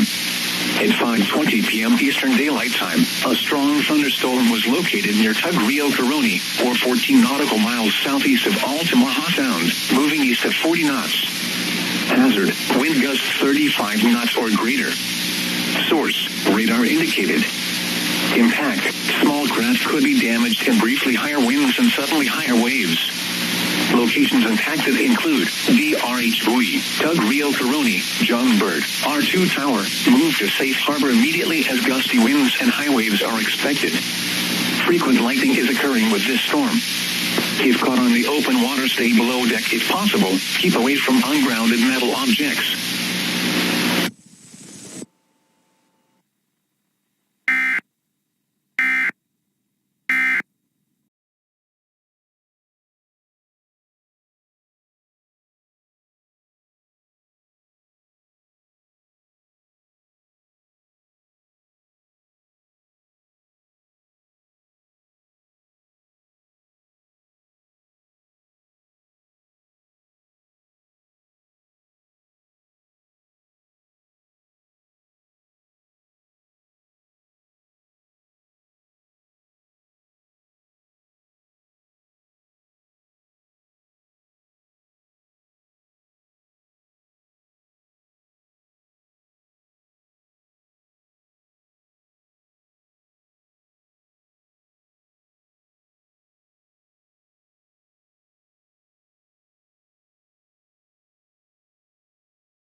National Weather Service in Tallahassee has issued a severe thunderstorm warning for southern Cook County in Georgia, northwestern Lowndes County in Georgia, northeastern Thomas County in Georgia, northern Brooks County in Georgia, southeastern Colquitt County in Georgia, until 6:30 p.m. Eastern Daylight Time. At 5:23 p.m. Eastern Daylight Time, a severe thunderstorm was located near Coolidge, Oregon, 13 miles northeast of Thomasville, moving east at 35 miles per hour. Hazard, ping-pong ball-size hail and 60 miles per hour wind gusts. Source, radar indicated. Impact, people and animals outdoors will be injured. Expect hail damage to roofs, siding, windows, and vehicles. Expect wind damage to roofs, siding, and trees. Locations impacted include Valdosta, Hayhira, Parvo, Coolidge, I-75 at exit 16, Remerton, Morven, Berlin, Barwick, Cecil, Barney, Moultrieville, Greggs, Enon, Patton, Merrillville, I-75 at exit 29, Hollis, I-75 at exit 22 and Murphy. For your protection, move to an interior room on the lowest floor of a building. Prepare immediately for large hail and damaging winds. People outside should move immediately to shelter inside a strong building. Stay away from windows. Repeating, a severe thunderstorm warning has been issued until 6:30 p.m. Eastern Daylight Time for the following counties in Georgia, Brooks, and Thomas.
The National Weather Service in Tallahassee has issued a severe thunderstorm warning for southern Cook County in Georgia, northwestern Lowndes County in Georgia, northeastern Thomas County in Georgia, northern Brooks County in Georgia, southeastern Colquitt County in Georgia, until 6:30 p.m. Eastern Daylight Time. At 5:23 p.m. Eastern Daylight Time, a severe thunderstorm was located near Coolidge, Oregon, 13 miles northeast of Thomasville, moving east at 35 miles per hour. Hazard, ping-pong ball-size hail and 60 miles per hour wind gusts. Source, radar indicated. Impact, people and animals outdoors will be injured. Expect hail damage to roofs, siding, windows, and vehicles. Expect wind damage to roofs, siding, and trees.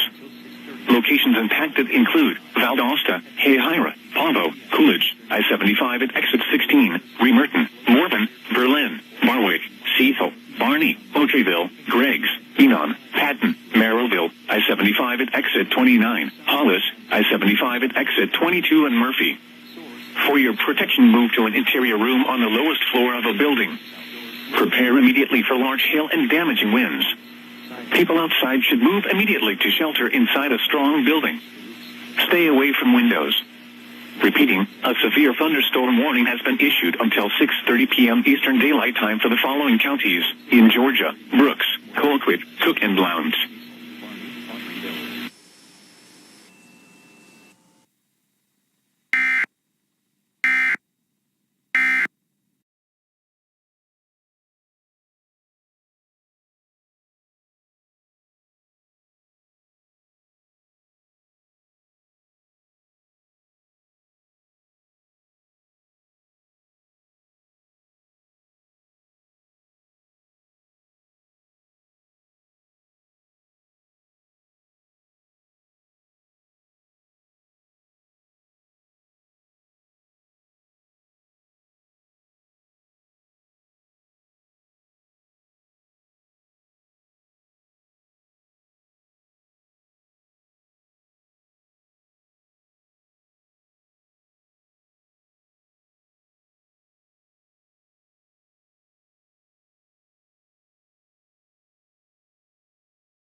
National Weather Service has issued a severe thunderstorm warning for the following Georgia counties: Lawrence, Montgomery, Toombs, Croydon, and Wheeler. Effective until 6:38 p.m., the National Weather Service in Peachtree City has issued a severe thunderstorm warning for southeastern Lawrence County in central Georgia, northwestern Toombs County in southeastern Georgia, southern Croydon County in east central Georgia, northeastern Wheeler County in central Georgia, northern Montgomery County in central Georgia, until 6:30 p.m. Eastern Daylight Time.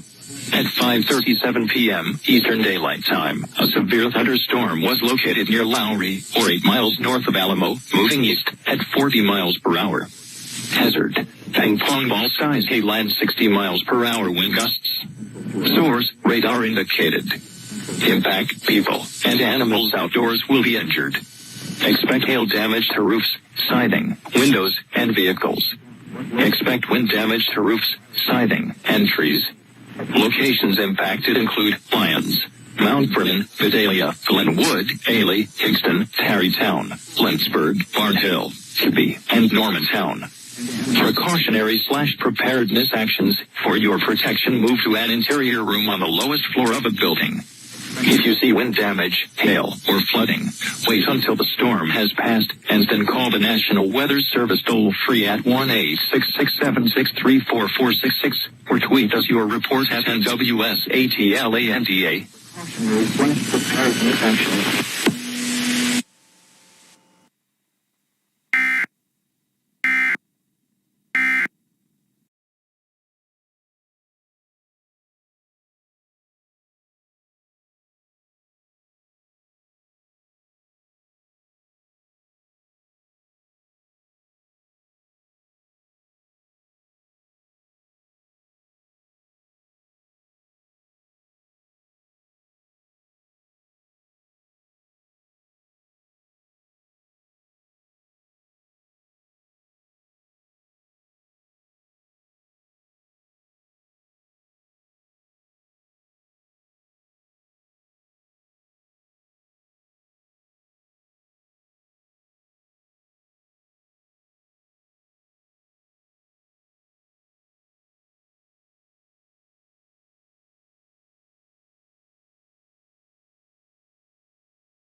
The National Weather Service in Tallahassee has issued a severe thunderstorm warning for northern Coffee County in southeastern Alabama until 5:30 p.m. Central Daylight Time. At 4:40 p.m. Central Daylight Time, a severe thunderstorm was located near Belcher, or 9 miles northwest of Opp, moving east at 35 miles per hour. The storm produced golf ball-size hail in southern Crenshaw County, Alabama. Hazard, golf ball-size hail and 60 miles per hour wind gusts. Source, public. Impact, people and animals outdoors will be injured. Expect hail damage to roofs, siding, windows, and vehicles. Expect wind damage to roofs, siding, and trees. This severe thunderstorm will be near Elba around 5:10 p.m. Central Daylight Time. New Brockton around 5:25 p.m. Central Daylight Time. Other locations impacted by the severe thunderstorm include Pine Level, Chestnut Grove, Richburg, Mixon's Crossroads, Curtis, Carl Folsom AP, Victoria, Danley's Crossroads, Lowry Mill, and Wilkinstown.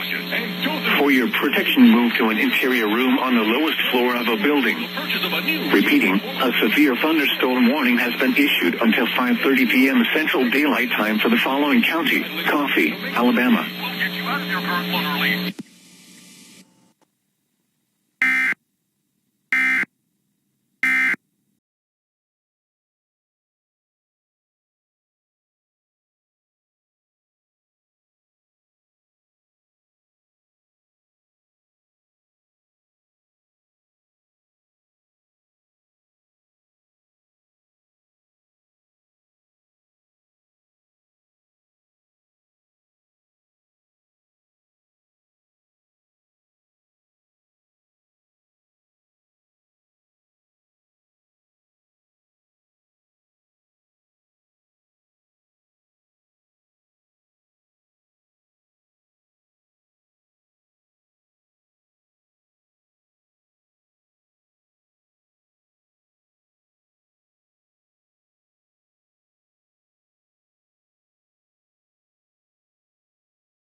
Status EAS. Montana still tones nothing. Seattle has nothing to tone.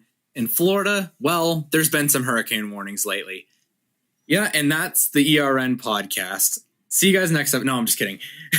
So I'm joined today by Emma, Frank, Aura, and a guest on the ERN podcast, DV. Thanks for joining the podcast.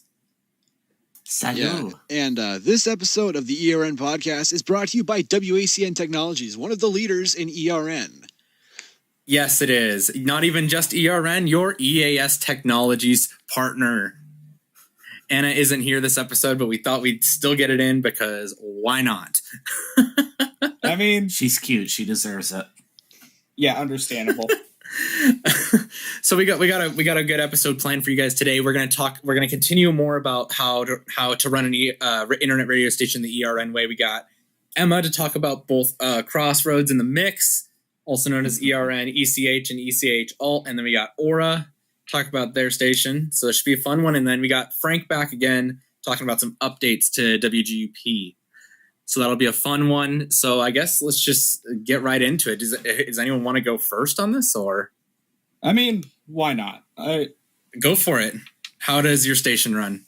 I mean, it's other than I upgraded from iTunes to Radio DJ, so that's like the biggest thing I've done so far. So now I have like live station titles and everything.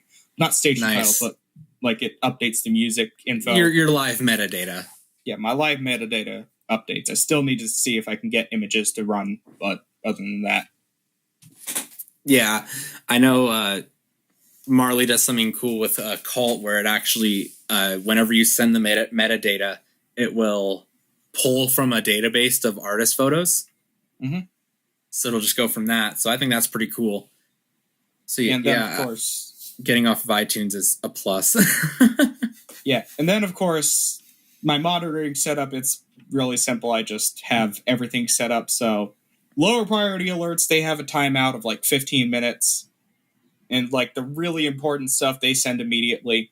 And then, of course, the local stuff, that also sends immediately. Nice. What NDEC do you run on your station? I run a Sage 1822. I have an Easy IP as like a secondary NDEC if I absolutely needed to, but that's local only. Mm-hmm. Yeah, that's the thing with the Easies, though, is that, you kind of have to be in a set area. Yeah, I run a little video thing on it. I just don't have any content to play on it, so I just have this looping title thing that says there's no content available right now. Nice. It's What do you run alert wise? Do you relay everything, or what do you do? I relay high priority weather alerts, pretty much every single civil authority alert. So like if there's something going on somewhere that's not weather related, it'll definitely still go through. And it goes through immediately, but I'd have two priority levels, which is outside and local.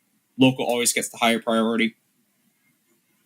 Yeah, of course. That's how I run it on my station as well.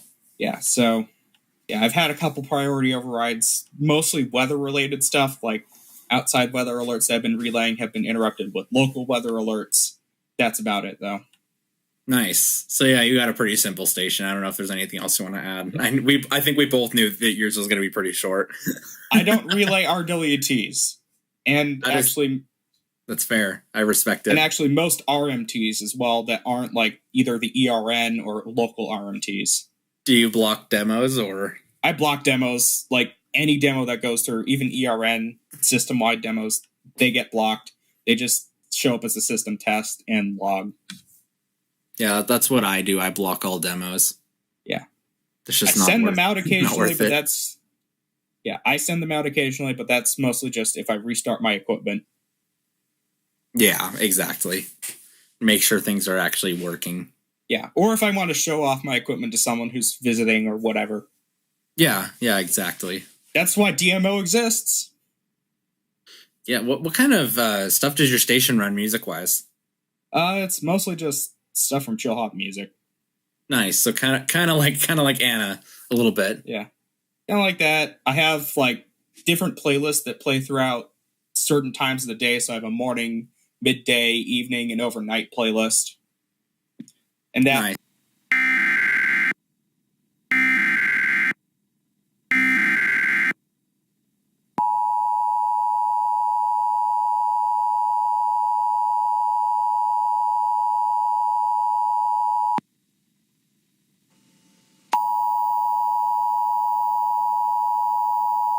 National Weather Service in Charleston has issued a severe thunderstorm warning for portions of Bryan County in southeastern Georgia, Evans County in southeastern Georgia, Bullock County in southeastern Georgia, Candler County in southeastern Georgia until 6:45 p.m. Eastern Daylight Time. At 5:59 p.m. Eastern Daylight Time, a severe thunderstorm was located 7 miles southwest of Register, moving east at 25 miles an hour. Hazard, 60 miles an hour wind gusts and quarter-size hail. Source, radar indicated. Impact, minor hail damage to vehicles is possible. Expect wind damage to trees and power lines. Locations impacted include Statesboro, Claxton, Pembroke, Brooklet, Pulaski, Register, Daisy, Nevels, Denmark, Bay, Groveland, and Stilson. This warning includes Interstate 16 between mile markers 110 and 136. For your protection, move to an interior room on the lowest floor of a building. Report damage directly to the Charleston National Weather Service at 888-383-2024 when it is safe to do so.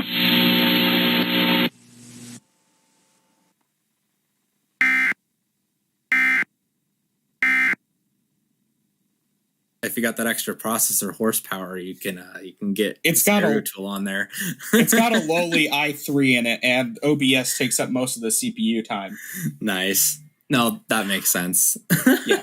Although still, the CPU utilization is below 50% most of the time. That's not bad. That's still pretty good. Oh, that's Emma, interesting. Emma knows as well as I do that I'm the one. Me and Marley are the ones that have been trying to flood ERN with stereo tool. Yes, I noticed. Vimeo should hire you as a spokesman. They should.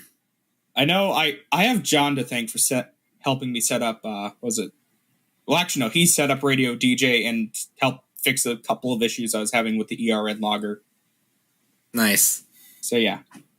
You have to get John in here so John could talk about his station. Unfortunately, he's across town and also working, so... Boo. No, I'm kidding. It's respectable. Yeah. At least he's making money. Enough money to buy a 3644. Oh, is that what he's going for? Don't tell him I said that. He'll find out eventually. Emma said at one point that she wants me to try to stereo tool her stations. And speaking of MS stations...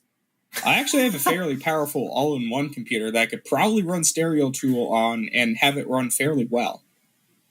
I'm down to help you out if you want it. I mean, yeah, it's currently sitting unused, but... Yeah, no, I'm down to help if you want it. Yeah, it's got like 16 gigs of RAM, 8th gen Intel Core i5, I think.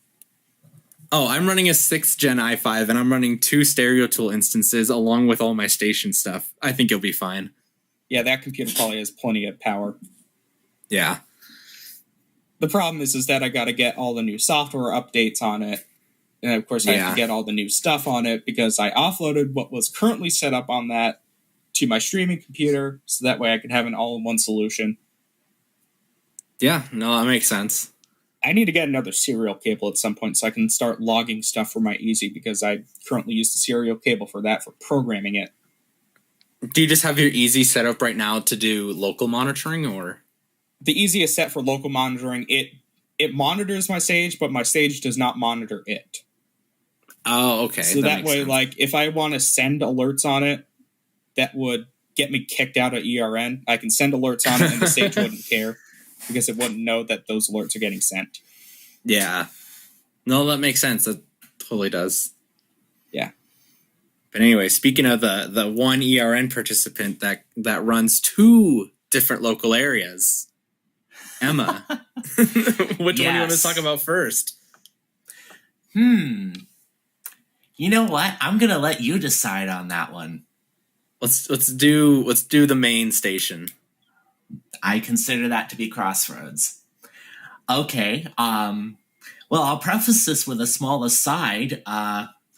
While Aura, goodness, I should not have eaten dinner right before recording time. While Aura was.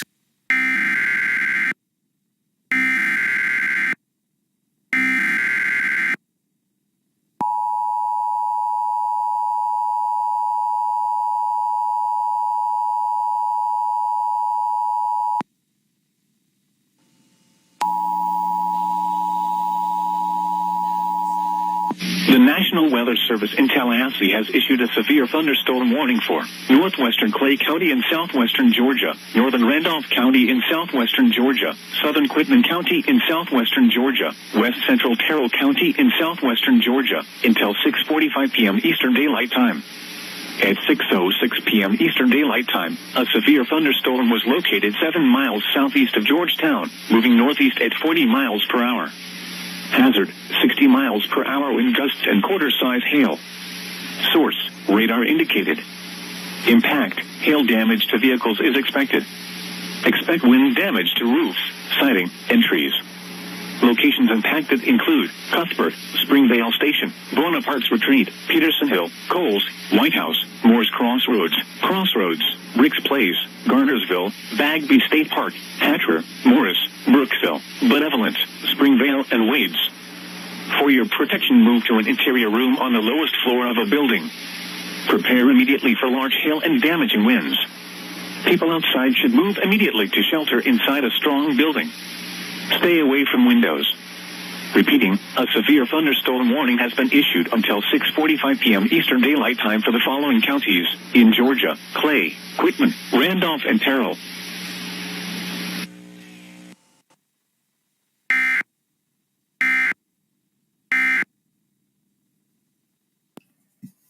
Hey, I'm old school enough that I was still living in Virginia when that 5.9 hit in 2011. I remember that. Oh yeah, no. Here in Montana, we don't get earthquakes of a significant magnitude that often. So we don't either in Virginia. But hey, yeah, anytime you feel them, it's such a big deal. Yeah, I got my drop cover and hold on badge before I even moved out to the Ring of Fire. Yeah, exactly. I remember in 2018 there was in December there was an earthquake on. I think it was in Tennessee. Yeah, it was close to Gatlinburg and Pigeon Forge. It was a 4-point something. I don't remember the exact magnitude of it, but it did wake me up. It did shake everything here pretty good. Not enough to cause damage, but there was a little bit of confusion.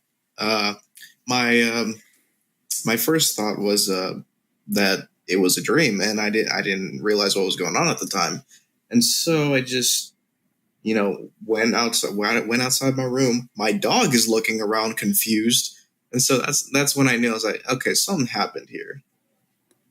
Yeah, no, that's how it was the first earthquake I went through. I don't know if anyone, Emma, you might remember this from a bit ago. It was like 3 or 4 years ago. There was like that 5.8 or almost 6.0 magnitude earthquake in Lincoln. Yes, I remember hearing about that.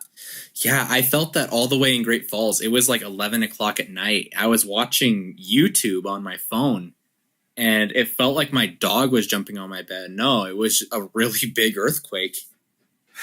The only earthquake I ever remember. Oh, also go ahead, finish up. Oh, no, go ahead. I was just going to say that I was only like 14 or 15 at the time, so I was, I was like, what the hell is this? Yeah, the last earthquake I remember was in, 2017? And it was like I got home from middle school that day. I was just sitting home at my desk and like I was chatting on Discord or something like that. And then all of a sudden I feel my house shake like someone was moving furniture. It was just this. It sounded like it too. And I was like, huh? And I realized that's what it sounded like for me as well. And I realized no one was home. And then I'm like, okay, that was an earthquake. And this is back when I was up in Maryland. So we don't get earthquakes very often there. Yeah. The 2011 quake, I don't really remember there being much of a sound other than like stuff shaking. The main thing I remember is feeling it and then seeing like a potted plant that we had on a hook swinging and kind of having enough time to stop, realize what's going on, and then it's like that thing where you have it's happened so fast, but at the same time you could consciously feel your brain go through each step down the chain. Oh yeah, exactly. From noticing something to figuring out what it is. Yeah, and we still had enough time that we walked outside while it was still shaking and saw, and then we went over and turned the TV on just in time for everyone to start breaking in with special reports. Yeah. Mm-hmm. That that was honestly one of the cooler experiences of my life when it comes to Mother Nature. I was going to say. I just hope I don't have to live through a 9.0 Cascadia rerun while I'm here. Yeah, exactly. Yeah, one of the things that's going on for me is, like, other than someone's phone vibrating. Oh, sorry, that's me. I'm not sure. Anyways, what was it? What was I going to say? I know the earthquake I experienced was, like, it lasted for about a second and a half, and then it just stopped. Yeah, I remember the one I was in quite a few years ago. There was a ton of, there was the aftershocks were the big thing. It wasn't even the main quake. Yeah. The 2011 one was pretty long, honestly, at least from what I remember. It must have been like 20 or 30 seconds almost. Yeah, that's not that bad for an earthquake. Yeah, that's... Well, I mean, you get what I mean, relatively. Like, more shaking isn't good. That's impressive for an earthquake. You don't usually see them last that long. I don't know if that time's accurate at all. It felt like it took a while. Yeah. It's probably, it could be the adrenaline, making things feel slower. Something like that. I'm just like... I'll have to look into it, see if I can find anything about it. I mean, at least I'm not, like, going crazy or anything. Yeah. Emma, do you feel earthquakes more often up there in Canada since you're closer to the Ring of Fire, or? Funny thing, I haven't noticed any since I moved up here. But you get the notifications for them, huh?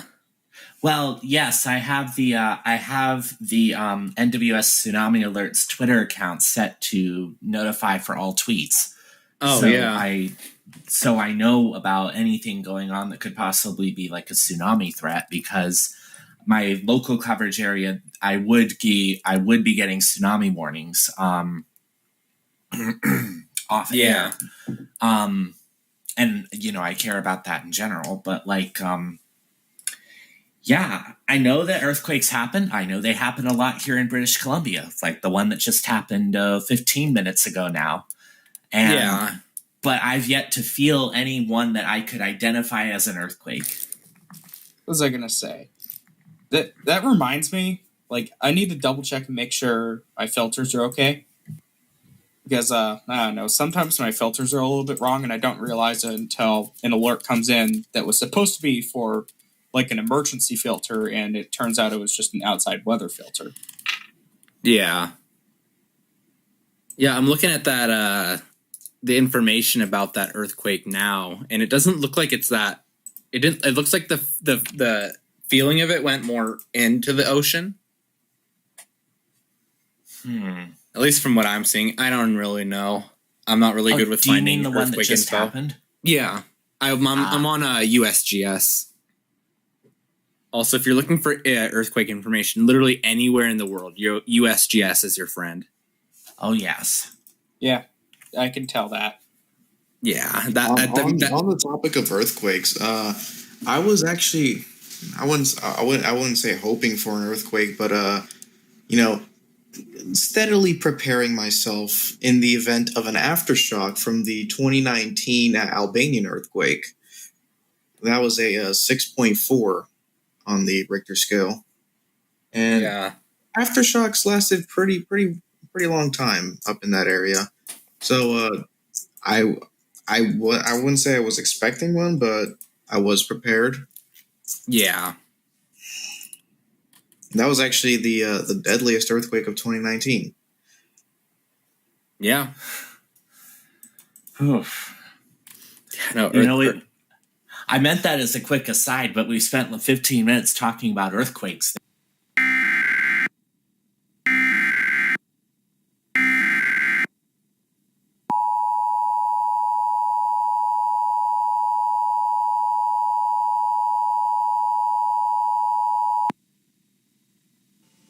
Southeastern Alabama until 6:15 p.m. Central Daylight Time. At 5:15 p.m. Central Daylight Time, Doppler radar indicated a severe thunderstorm capable of producing large hail at the ping-pong ball size and damaging winds in excess of 60 miles per hour. This storm was located near New Brockton, or near Elba, and moving east at 35 miles per hour. This severe thunderstorm will be near Fort Rucker around 5:30 p.m. Central Daylight Time. Level plains around 5:35 p.m. Central Daylight Time. Daleville around 5:40 p.m. Central Daylight Time. Ozark and Newton around 5:55 p.m. Central Daylight Time. Kinkard around 6 p.m. Central Daylight Time. Midland City around 6:05 p.m. Central Daylight Time. Other locations impacted by the severe thunderstorm include Bell's Crossroads, Hunt Field, Waterford, Dill, Hooper Stage Field, Knox Field, Napier Field, Matson, Arguta, and Snell's Crossroads. Severe thunderstorms produce damaging winds, destructive hail, deadly lightning, and very heavy rain. For your protection, move to an interior room on the lowest floor of your home or business. Heavy rains flood roads quickly, so do not drive into areas where water covers the road. Repeating, a severe thunderstorm warning has been issued until 6:15 p.m. Central Daylight Time for the following county: Coffee, Alabama.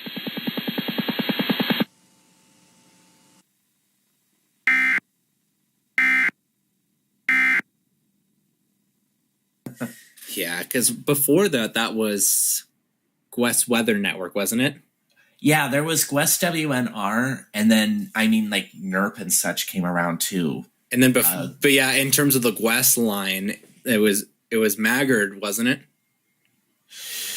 I can't even remember how much of involvement Vincent had in WNR. That was more of a Kyle thing. Yeah. Rip, I guess. To be fair, ERN is a much saner concept in general. Yeah, exactly. And how that was structured. But yeah, Crossroads has been around for 8 years now, running the same format the entire time. I originally created it to run jazz, and not just any jazz, but like smooth contemporary jazz, like think Weather Channel music. More modern There stuff. There is more depth to it than that. There's also a bit of new age. There's a tiny little splash of 80s electronic. And right now, because American Thanksgiving has come and gone, I've cycled in 2 holiday tracks an hour just to spice it up. Yeah. Unfortunately, if you're listening to my station, you're not getting any Christmas music. I don't know. I feel like my processing just isn't built for that style of music, so I just don't want to try risking it. I don't put Christmas music either. Don't worry about it. To be fair, I am running jazzy Christmas music. It's not like we're going from the 70s fusion to bloody Mariah Carey. Yeah. I might throw in a song or two on Christmas Day, but just for time being and, processing wise, I'm probably not going to do it just because like, as well as I do, Emma, that Christmas music is like, it's a whole different audio style. I would say yes, but no. I think I guess if you're thinking more traditional, I'm thinking more like traditional Christmas. You're thinking like breaking out Frank Sinatra and Bing Crosby and such? Yeah. Yeah, see, I don't really do that on either of my stations. Yeah. Obviously, the Crossroads playlist, it actually, most of the holiday music is new age. Yeah. The Wyndham Hill record label has like 7 or 8 different CDs of nothing but holiday tracks, and I pretty much just dumped them all. Yeah, that makes sense. Let your station choose what to play. Mm-hmm. Yep. That's what I do. I let my station choose what to play. Unless I'm doing tuning on my station, then I'll play a couple tracks on my own. But yeah, that's pretty much what I do. Everything is automated on my side. Yeah. Yeah, I have both my stations are automated entirely, 100%. Because you're not even in Georgia anymore. You're in Canada. Well, that's the thing about it, though, actually, because all the equipment, other than with some exceptions, which we'll get into when we go over the mix. But most of the equipment is actually sitting right behind me. Yeah. Like, and what do you use to run Crossroads? In terms of programming or in terms of EAS? Not even just EAS. Like, what kind of programs you just use in general, like to make the magic happen? So first and foremost,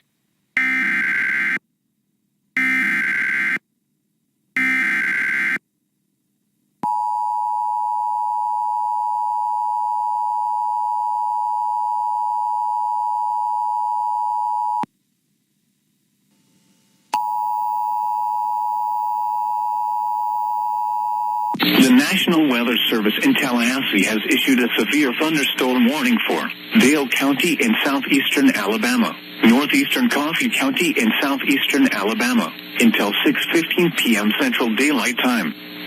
At 5:15 p.m. Central Daylight Time, Doppler radar indicated a severe thunderstorm capable of producing large hail up to ping-pong ball size and damaging winds in excess of 60 miles per hour. This storm was located near New Brockton, or near Elba, and moving east at 35 miles per hour. This severe thunderstorm will be near Fort Rucker around 5:30 p.m. Central Daylight Time. Level plains around 5:35 p.m. Central Daylight Time. Daleville around 5:40 p.m. Central Daylight Time. Ozark and Newton around 5:55 p.m. Central Daylight Time. Kinkard around 6 p.m. Central Daylight Time. Midland City around 6:05 p.m. Central Daylight Time. Other locations impacted by the severe thunderstorm include Dulles Crossroads, Hunt Field, Waterford, Dill.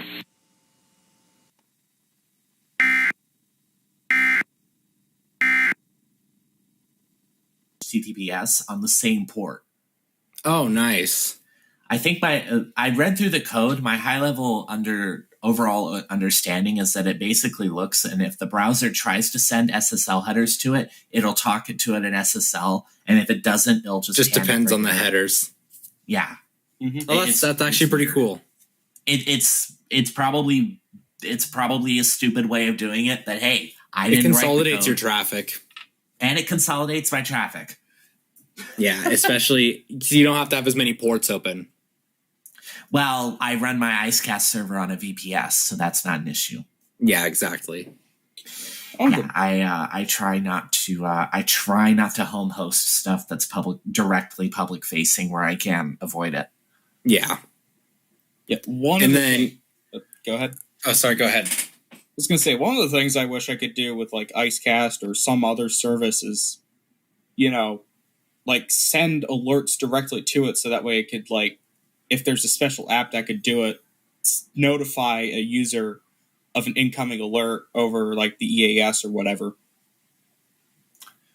I mean, that should be pretty possible. If you've got if you're running a hardware encoder, you could probably achieve that through GPIO magic. Like have the especially like on a Sage, because you can have it close a relay when it receives an alert that it wants to forward. Yeah. Just write like a Python script that would watch that GPI, and if that relay closes, assume that means that there's an alert about to go over, and then do whatever you want it to do from there. Yeah, like read. Are you trying to do that through metadata or like in the audio itself? Like in metadata or an audio stream or whatever, like have it update the song name so that way it shows like the alert going over. Yeah. Metadata would be pretty easy to do. Yeah, like it would be pretty easy to do with Python and GPIO. Yeah, and actually, who knows, maybe update the ERN logger to allow to write to like a data header file or like, no, the song name file. That is a bit above my pay grade. You'd have to talk to Anna about that. Our resident coding expert. Yes. Yeah, I'd have to talk to Anna about that, but like have it so that way it can update the song name to show like EAS blizzard warning or something like that. Something to that effect. Yeah. Let's see. I suppose you probably want me to go into my EAS setup next, Cam. Heck yeah. What do you run? Okay, this is where it gets interesting. I am as far as I know, the only ERN participant with an EBS encoder in their audio chain. Oh my gosh. An actual legitimate one. It's a TFT model 887 from the late 80s.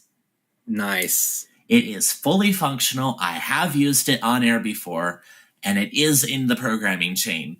So if I were to reach back behind me and flick the switches, there would be an attention signal on air. Nice.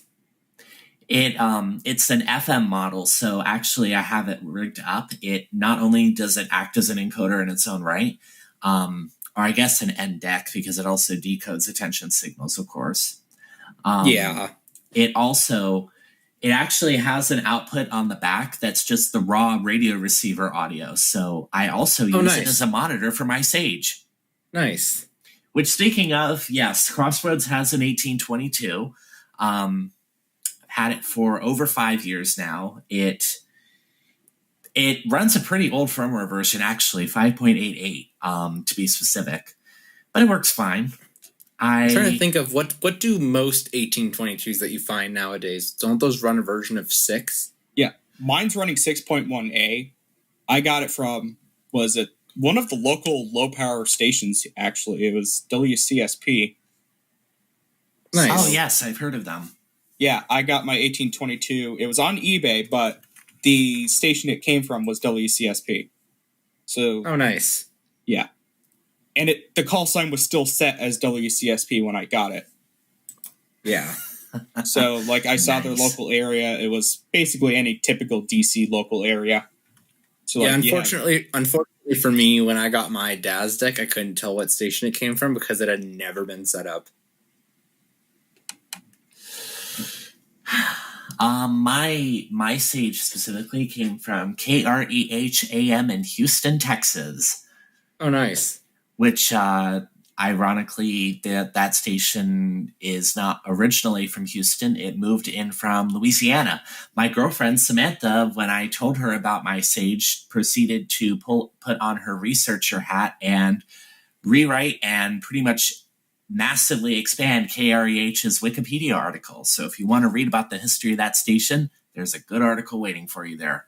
Nice.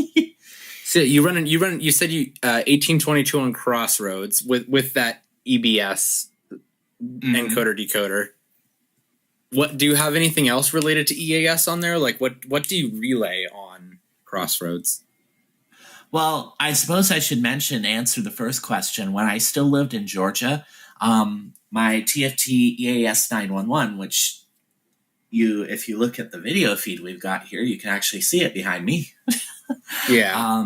I was pretty much using that as auxiliary monitors for the 1822. Oh, so just extra. Mm-hmm. Yep. So I was able to run a total of 9 monitors when I was in Georgia. I don't need that many monitors here, so it pretty much just sits around and sucks up power, but I don't. You kind of don't need any monitors in Canada.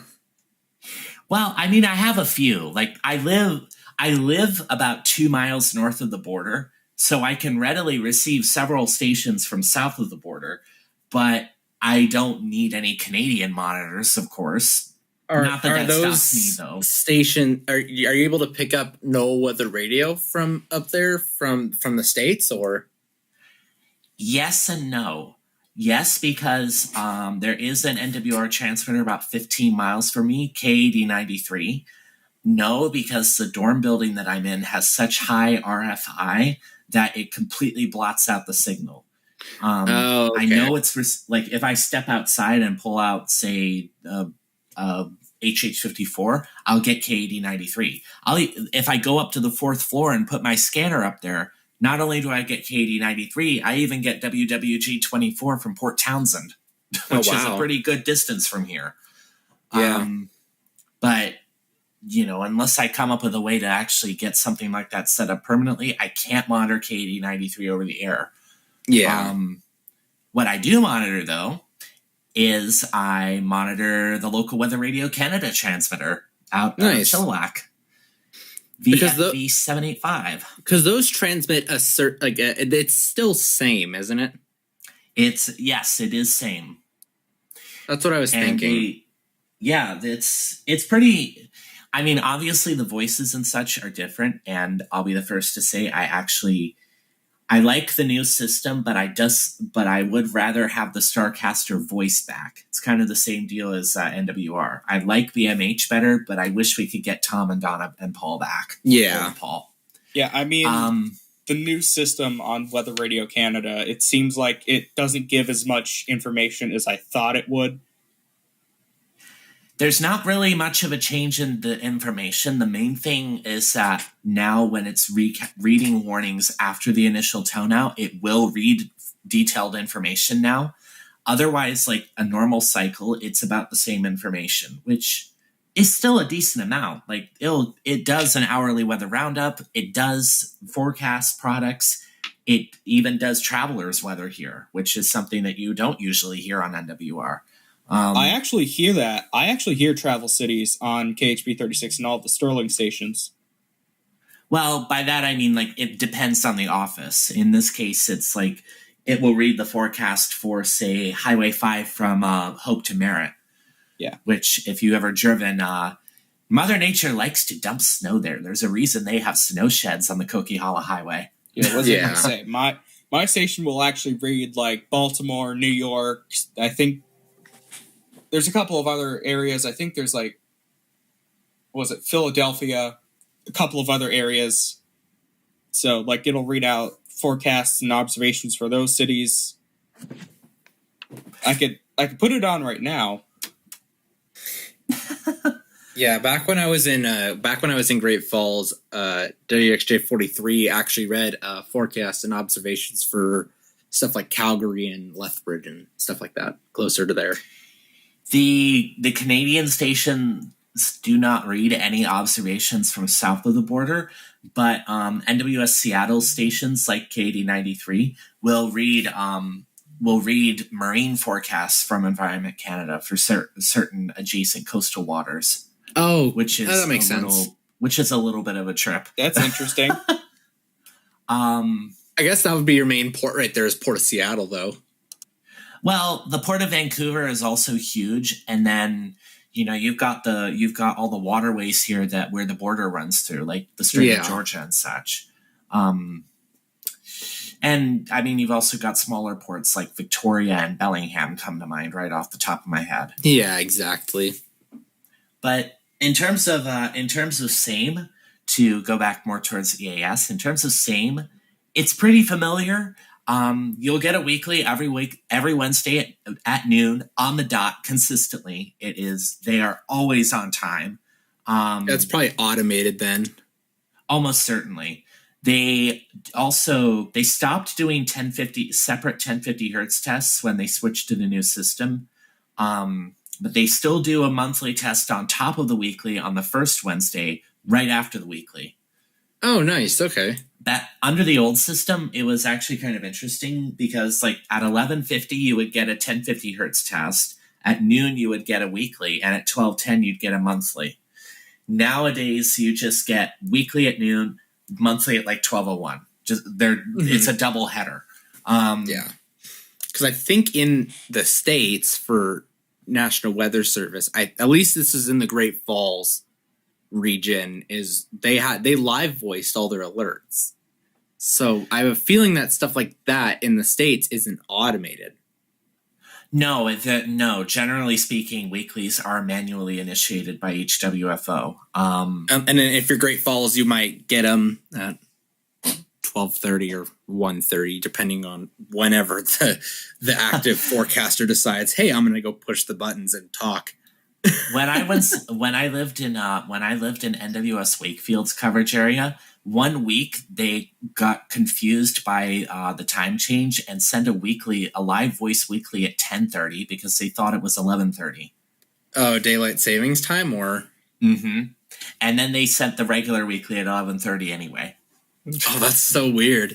What was I going to say? Yeah, that was interesting. Yeah, the only technically automated weeklies we get here, or actually not weeklies, or automated tests we get here for NWR, it's only the Virginia tornado drill. Like, they send that as RMT, and Sterling cancels their RWT for the week typically. I'm old school enough. I remember when the Virginia tornado drill was coded as a TOR. Yeah, yeah. I remember West that. Virginia still does that. So, like, every so often I'll see my Sage light up with the emergency weather filter and here, this is a test message. Yeah, we don't do anything like that in Montana. And there's the only tests you get are weeklies. That's it. Georgia would do. I was just going to add on. When I lived in Georgia, they would do tests for both Spring Severe Weather Awareness Week and Fall Severe Weather Awareness Week. But it was just a special weekly at 9 a.m. with a different message. Yeah, I think Frank can confirm this.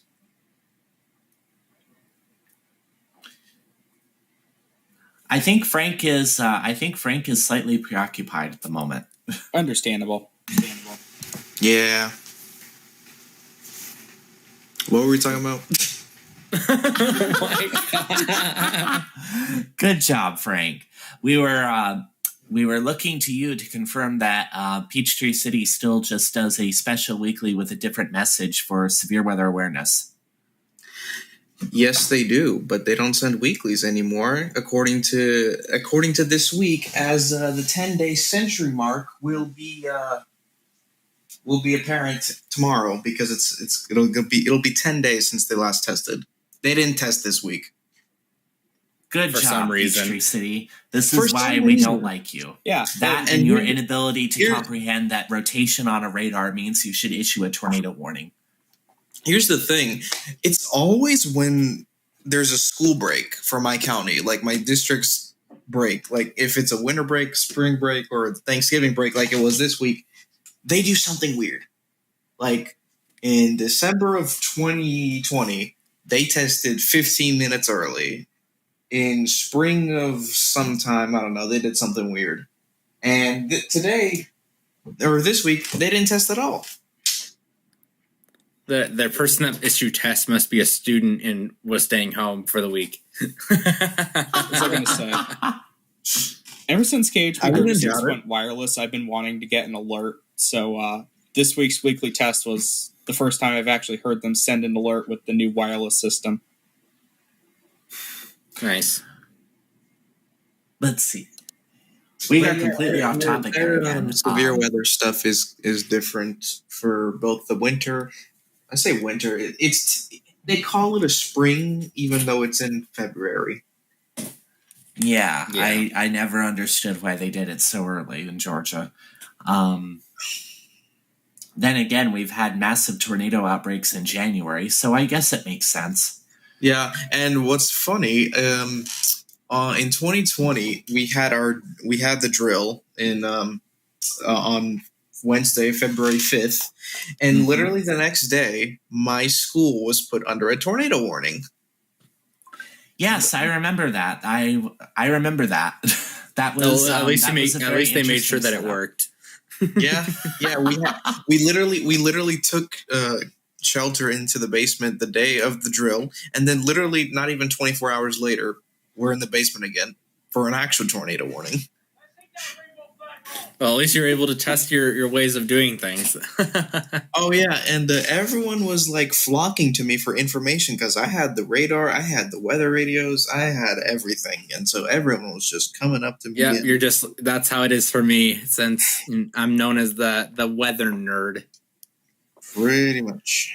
I'm the guy. I think it's just trippy that I went home for holiday last year. I went back to Georgia to see my mom, and December 31st, I end up under a tornado warning. Oh yeah, that was last year. Yeah, nothing like getting an encore from the local tornado sirens that I didn't think I would get the chance to film again. 3, 2, 1, tornado warning. Do you want me to It send almost no, felt like I'm not that. going to send me. Yeah, I do remember that. That was very surprising to see those little supercells just come about. And then the SPC says, watch not likely. Watch not likely, you may die though. Watch not likely, you may die. There was like 4 tornado warnings issued that day, and there was no watch. Yeah, they were pop-up supercells, so. Chance of death, 30%. Now, that being said, at least Peachtree City warned them because like they have failed to warn EF1s before. Yeah. They have a tendency to have pretty undetected tornadoes go through their area. Sterling And has it's not like Bartow County is a radar dead zone either. No. I know Sterling has a trigger finger for tornado warnings. I know, like, most of the time, especially if there's a special marine warning on the coast and it has like an observed waterspout or a waterspout possible tag, as soon as that storm moves on shore, sometimes they'll issue a tornado warning. NWS Birmingham is I always found to be pretty aggressive on the trigger finger with TORs because I was able to get one of their transmitters where I lived. Yeah, I remember trigger finger whenever the year I joined the EAS community. I think you remember this, Emma. When I joined the EAS community, I think it was like I can't even remember. It was 2018 Valentine's Day. Great Falls had that trigger finger for civil emergency messages. Do you remember that winter? Oh, there were so many CEMs just for no reason. Granted, National Weather Service didn't send them; they were relays from Department of Transportation and stuff. But like there were so many of them. I was actually just looking through the IAM archives of CEMs issued by both GSP and FFC, and I found out that GSP basically pulled an FFC in 2014 and sent like 5 CEMs for all of Georgia or all of South Carolina, which is basically understandable. Have a nice day. Yeah, they did one like every day or something like that. Meanwhile, FFC was doing it every few hours, so they were sending out 6-hour CEMs like every 4 hours or something like that. Well, to be fair, it is GSP we're talking about. This is the office that goes to the trouble of having their calls to action include do not use corded electrical appliances and do not take a bath or shower in their SVRs. Yeah, I don't know why they do that, but it's pretty. If your house is well grounded, you don't have to really worry about it. It's hilarious to me how long and needlessly pedantic their calls to action are, because it almost invariably results in their warnings getting 2-minute limited by a BMH. Yeah, I mean, but you should hear some of Sterling's special marine warnings. I think the smallest special marine warning I've recorded was about 45 seconds. Wow, that sounds about right for a typical NWS Wakefield SMW. Yeah. Like, they forgot to call to action, too. Like, they didn't even include that. I know Ruskin likes to forget it sometimes, or not even forget it, they just don't include it because special marine warnings are just typically not something people care about. Why do the marine zone names have to be so long, too? But anyways, DV, that's another thing. I was literally looking at Sterling's special marine warnings because I got interested because a particular someone that I used to be friends with lived in Sterling area in Fairfax County, Virginia. Oh dear God, I live in that county. Yeah. So, well, I got bad news for you. You're no longer Frank's friend. No, I'm kidding. But I was listening to the special marine warnings. I'm like, what is this? What am I hearing right now? Because for the past year and a half, all I've been used to is basically just Florida special marine warnings. And you cannot change my mind on this. Anything other than Gulf and Atlantic, actual Atlantic coast, not any sort of Bay areas or whatnot. Those are actual proper special marine warnings. I'm not even going to include the Great Lakes. Yeah. But you know that the ultimate marine warning is one that includes Chesapeake Bay from Little Creek, Virginia to Cape Henry, Virginia, including the Chesapeake Bay Bridge Tunnel. That was always quite the mouthful to hear Tom read. That's funny because my Easy and also my Sage, they both have marine zones coded into them. My Easy always likes to refer to any of the Chesapeake Bay marine zones or anything as, I need to double check this, but it was something from Currituck Beach Light, North Carolina to something one or another. Yeah, speaking of Sages and marine zones, sages and marine zones don't like to coexist. No, they don't. I think that's why Daz just put them in as 3-word zones instead of that.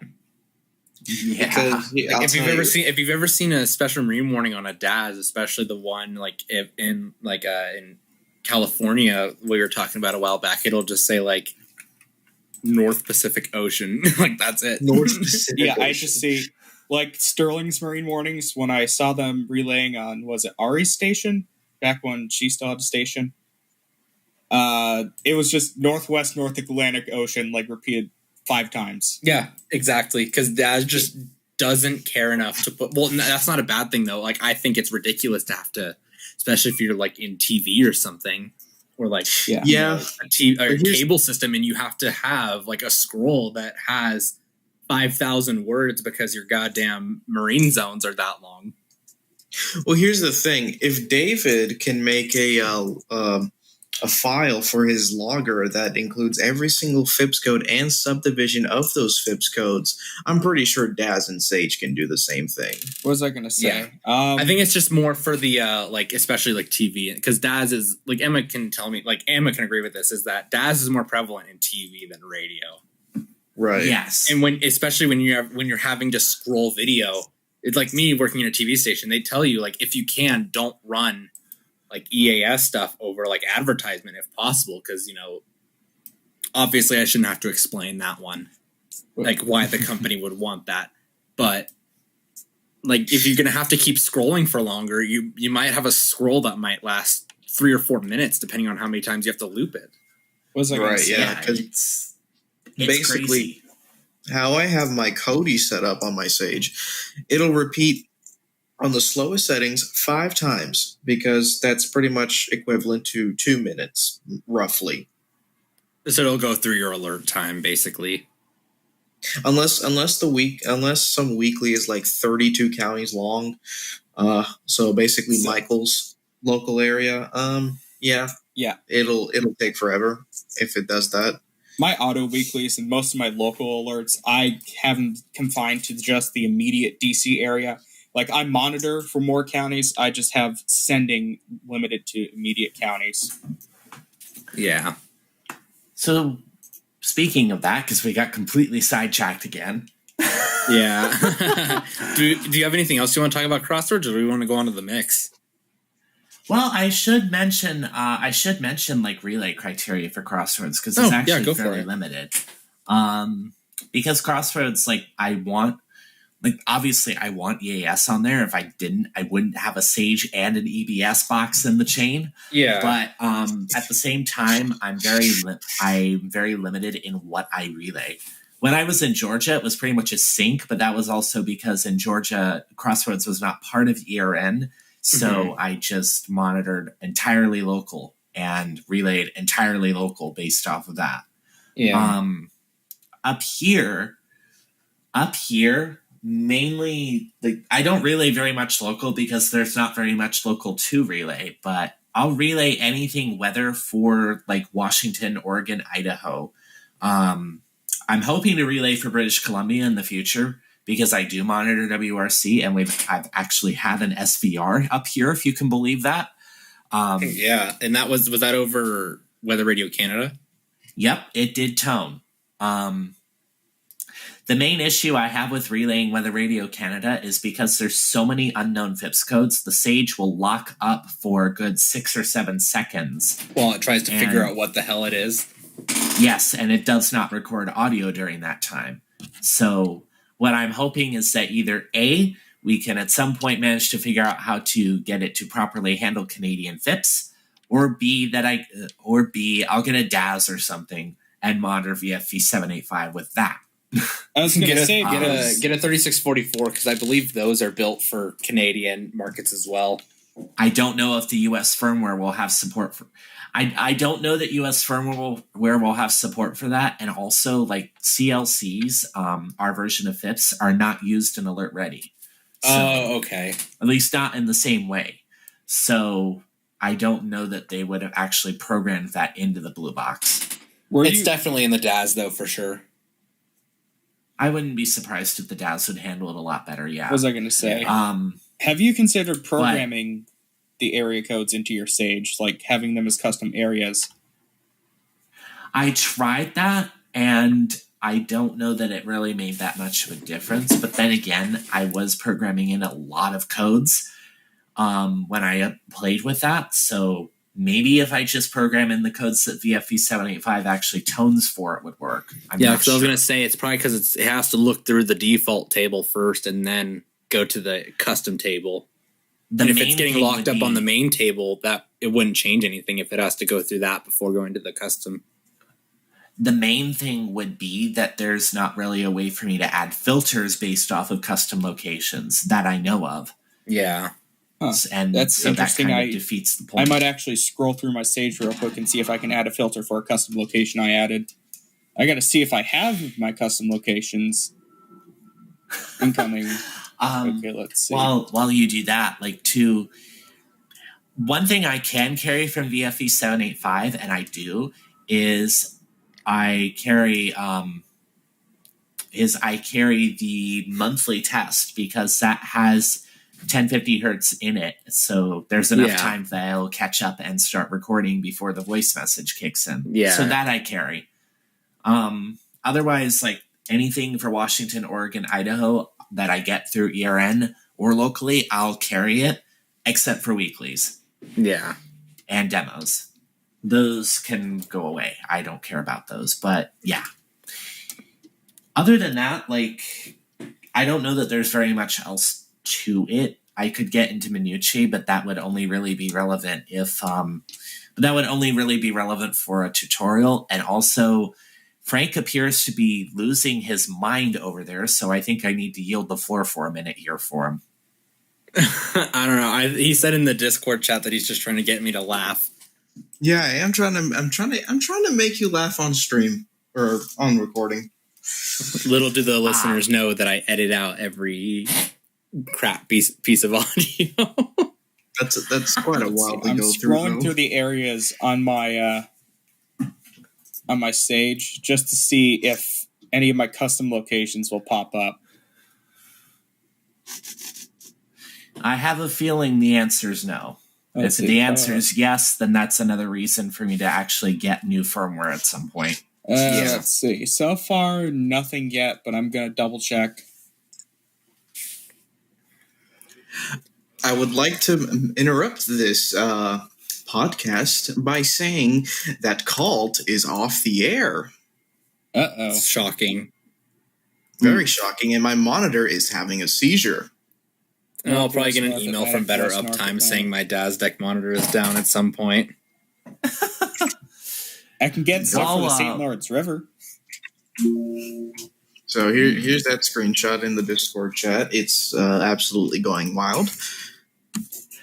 Sounds about right. While Aura scrolls through Sage and Frank loses his mind, I guess we can talk about the mix. Yeah.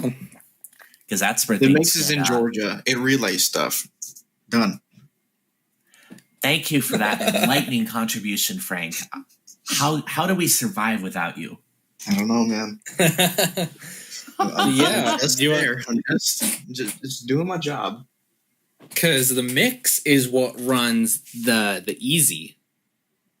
Yes, the mix is my secondary station. Although that was the one that I had in ERN first. So actually, ERN it's ECH technically is your mix. primary.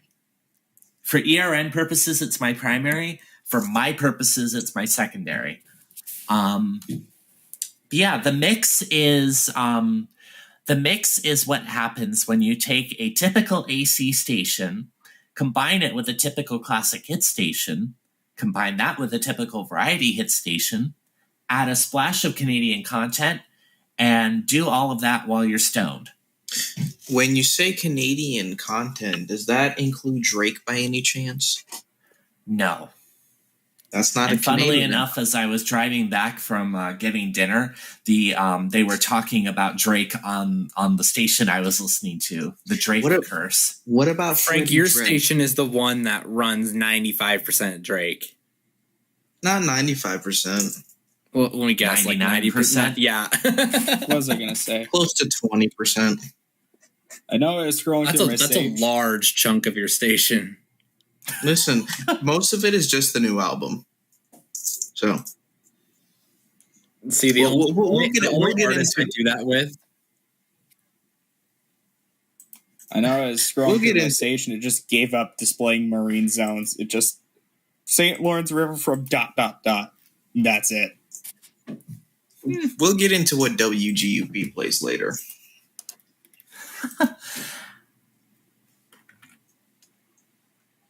Okay, let me okay. Oh. Presets. Let's see, outgoing. I'll edit my demo filter. Or just add a new one. Broadcast cable. Let's see. Practice demo warning. If I can find it. There we go. Done. No audio. Adding locations new. Lake Ontario, Lake Erie, Lake St. Clair. There we go. Lake Superior. All of Lake Superior. Thank you, Frank, for that. I'm making that my profile pic on LinkedIn now. What is Chequamegon Bayfield 2? Yep. Yeah. Yeah.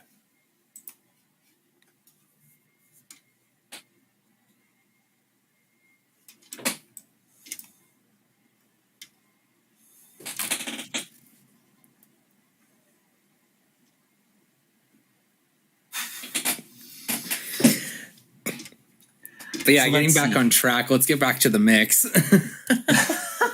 Hold on, I'm going to send something stupid real quick, and that's the demo I configured. But yeah, Emma, so it runs the trilithic. You have a wide variety of things into it. What else does the mix do? So the mix, like I mentioned, it is a much more pop and rock leaning playlist. It's basically mixing my station in cult. I'm sorry? Mixing my station in cult. No, cult is way too metal. Cult is way more hardcore than what I play. Yeah. Like, the hardest I play on my station is like I have one track from I think I have like one track that kind of drifts into hard rock territory, but most of it, like, I don't know, if you can handle like Queen, then that's the more typical level of hardness if it's the hard side of the playlist. Yeah. It's not hard at all. No, and I like it that way. I'll shamelessly admit that core artists include like Kelly Clarkson, Taylor Swift, U2. Did you put Billy the new Joel. Taylor Swift album on the mix? Yes, there are several tracks from Midnight's on there. I only put a couple on there, the main one being Antihero, of course. I have Antihero and Bejeweled on there. Nice. My wife really is enjoying that new album. I really like that album. At the same time, I kind of wish she'd kept going with the folksy trend she had going in Folklore and Evermore. Those two albums are like the bomb. I have a ton from those on my playlist. This episode of the Quest ERN podcast is not sponsored by Taylor Swift. Thank God. Or by Ticketmaster. Yeah. Also, thank God. It couldn't be Ticketmaster because Ticketmaster crashed. Wow. This is true. I think they're too busy dealing with the hordes of angry fans picket mastering their headquarters. Yeah, exactly. But yes. So you got that kind of music in there. What's your local area considered? Is it just the county surrounding where your station is located, or? So the Mix's local area is it's a reduced version of the local area that I ran when Crossroads was in Georgia. And to give you an idea, North Georgia. It is more or less all of North Georgia. Like, it includes Atlanta, it includes Athens. I'm not monitoring anything that covers Rome right now on there. But yeah, mainly like Athens, Atlanta, Gainesville, that general vicinity. Yeah. I mean, when I lived in Georgia, Crossroads had a coverage area that stretched from Birmingham, Alabama, all the way down, all the way over to the South Carolina line. Oh wow! Yeah, like I could monitor. I had more stations that I could monitor when I was living in Georgia and had all my equipment there than I had monitor slots on any of my encoders. Wow, that's where Azamara could come in. Yeah, perks of living on a mountain. Yeah. But yeah, most of my equipment isn't there anymore, but my Easy I have all 4 radios in my Easy. Also I have, good thing I have all also 4 in have the mine equipment. too. Mm-hmm. And then I also have I do have the 5th and 6th slots used as well. Slot number 6 is the ERN monitor. Number 5, I don't know that the radio that's on there is on right now, but that would just be like another FM generally. Yeah. Monitor 5, I don't know why I have it as Monitor 5 instead of Monitor 6, but Monitor 5 is dedicated to my Sage. Nice. Let's see. I believe, let's see. Yeah, I'm monitoring. Sorry, go ahead. I was just going to add on, I monitor 3 FMs and an NWR using the internal radios. Like, I think the 3 FMs that I'm monitoring are WDUN, WAKL, and WCON. And then I direct monitor KEC80 because no Atlanta station relays jack crap from KEC80 other than maybe tours. Yeah. Then usually they'll take MNet. Yeah. The only station in Atlanta that relays SVRs is WABE. Yeah. It's NPR, so what do you expect? What was I going to say? Yeah, exactly. I mean, goodness, I don't even know that WRAS relays much in the way of weather in their NPR. Yeah. I mean, which is weird because GPB is usually a very good, consistent weather relay or otherwise. You know what we need? A K-Love in downtown Atlanta. I don't know why they have 106.7 monitoring Athens. I don't know either, actually. It's really weird. I know, Emma, I know you have your Easy set up pretty much the exact same as I have mine set up. Because I have mine set up to monitor KHB 36 on radio number 1. Then, of course, WTOP, WETA, and then was it WIYY, which is all the way up in Baltimore. See, yours, you've got it set up so that your NWR is on monitor 1. I'm flipped. I have the 3 FMs, and then monitor 4 is KEC80. Yeah, NWR will always be monitor 1 for any of my setups. Like my Sage is on my Sage's NWR monitor is on 1. My Easy actually doesn't have that high pitched radio thing for the first cluster of radios. So the first 2 radios, you don't hear that high pitched tone that you normally associate with Easy's.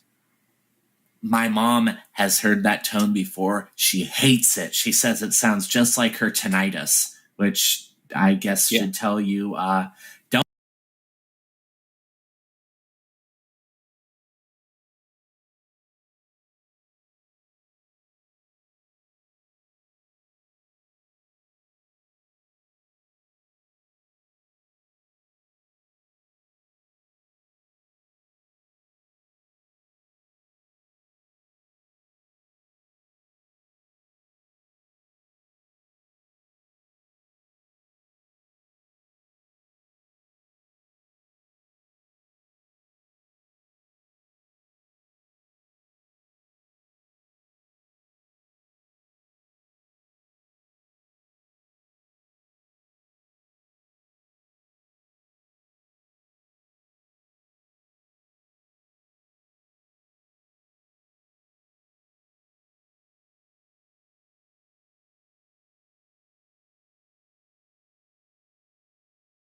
into voice meter, I think.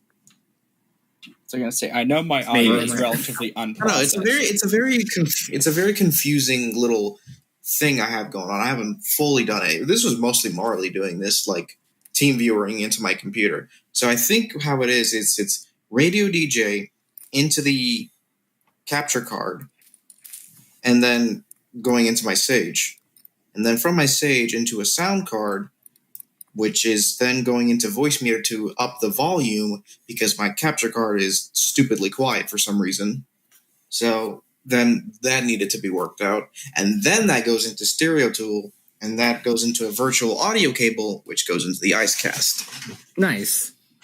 So it's a little that's similar how to my station runs. Don't worry. I understand what you're saying. I mean, so it's way more complicated than it was, like, say, my station is super simple.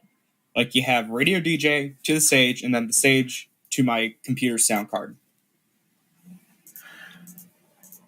Yeah. I just realized, Cam, and you're probably going to kill me for this. Probably. I just realized I completely forgot one of the important things about Crossroads.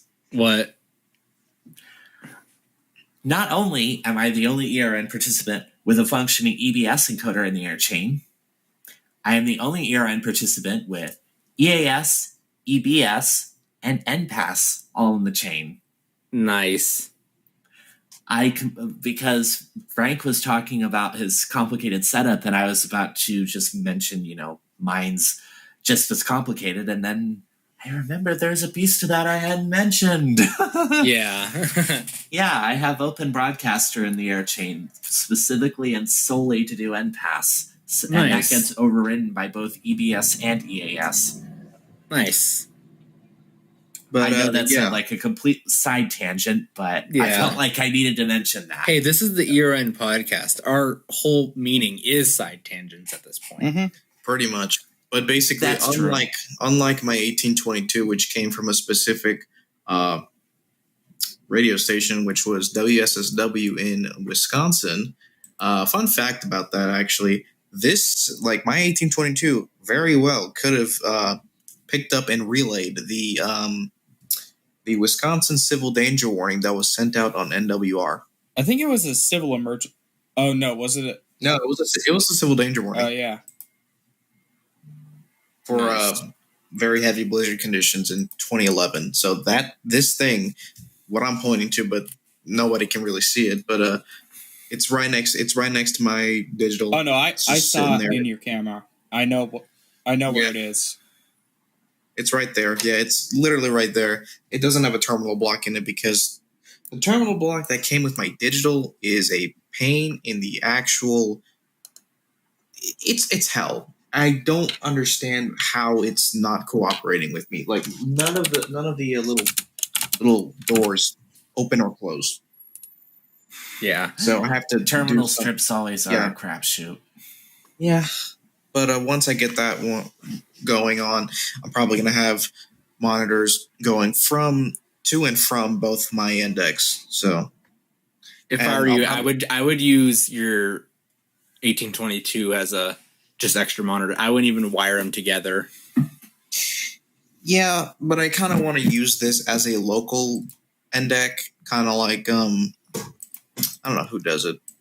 Oh yeah, Marley with her TFT, I guess. But kind of want to do something like that for this. My digital is basically somewhat nationwide. It does nationwide cap. It polls basically anything important, really, except DMOs, except RWTs, except RMTs. Yeah. I do have ADRs in there because despite Arizona literally spamming them every day, there's probably something that someone's going to send over cap. Yeah. But anyways, let's wrap the station parts up because I think we got through them pretty good. We have a couple bits of news we want to get in before we take off for the day or night whenever you're listening. And Aura can actually talk about this main one first. It's the polygons for non-weather emergency messages from the National Weather Service. Yeah, I was sitting down eating something, and then like I got this notification. It was CTP's IEM bot, and then it showed like a local area emergency, but it kind of looked like a special, like, you know, the special weather statements that typically go through. So it had that outline of like a specific area within a county. So you saw the outline like it was a actual weather warning, but it said like local area emergency, and it had the text bulletin in the upper right corner. And I look on the National Weather Service website, and sure enough, it was actually issued as a very small polygon around the city. Interesting. Do you remember what that alert was for? I have a screenshot. I remember it being for a missing person. I need to double check that real quick. Okay. I mean, regardless of what it said, yeah, that's cool that they can use polygons for NWEMs. That was a recent update that was in August. It's one of the, even though it was from August, we only just saw the first. Yeah, I don't even know if it was the first, one of the first ones that we're able to take advantage of. Yeah, it was a missing persons alert that was issued. Yeah. Mm-hmm. And then there's another bit of news we want to include in here because it's more of a serious one in terms of security. DAS released a security advisory for all software versions, including the 4.4 that DASDEC 2s run, and then we don't know what the 3 runs, but probably a version of 4.7. But all DASDECs are included in the security vulnerability. It's the same type of vulnerability that was patched in 2019, but it's a different method from Ken Pyle, that one person we were talking about with the DASDEC at the DEF CON conference. Digital Alert Systems will be providing a software update patching this vulnerability in the coming weeks. So if you have a DASDEC, stay tuned for that because it's a pretty serious vulnerability if the wrong person's able to use it. Yeah, definitely. Security is, especially with things like the various hacks, it's a little scary to think about. I know that I have been taking great pains to make sure that all the stuff I've done, both for my own stations and at work, have been very, very firmly kept behind firewalls where possible. Yeah. And in the next episode, we'll talk a little bit more about EAS security, about FEMA proposing some upgrades and such like that. So we'll get into that in the next episode. But for this one, there's not much else we need to talk about unless anyone else wants to chime in on the DASDEC vulnerability. I know my security thing is the only thing I can even remote access to get control of is my Easy, and that is not monitored by anything. So it just does its own little thing. My Sage cannot have like remote control or anything. So yeah, I'm pretty safe in that regard unless someone sends a rogue data header over the air. Yeah. But other than that, okay. My web interface for my Sage is not on a server. So unless it's someone's in my local LAN, there's no way to access it. Yeah. Unless Marley happens to TeamViewer into my computer and sends an EA. Well, actually, she can't send an EAN. She can't do anything. Yeah, you can't do much of anything. You can't send anything other than an RWD on the Sage interface, which great security feature. Sucks for me because, okay, one thing I want to say about Rev 95 is that on the front panel, you can't view alerts anymore, and you can't send old alerts. It says feature removed.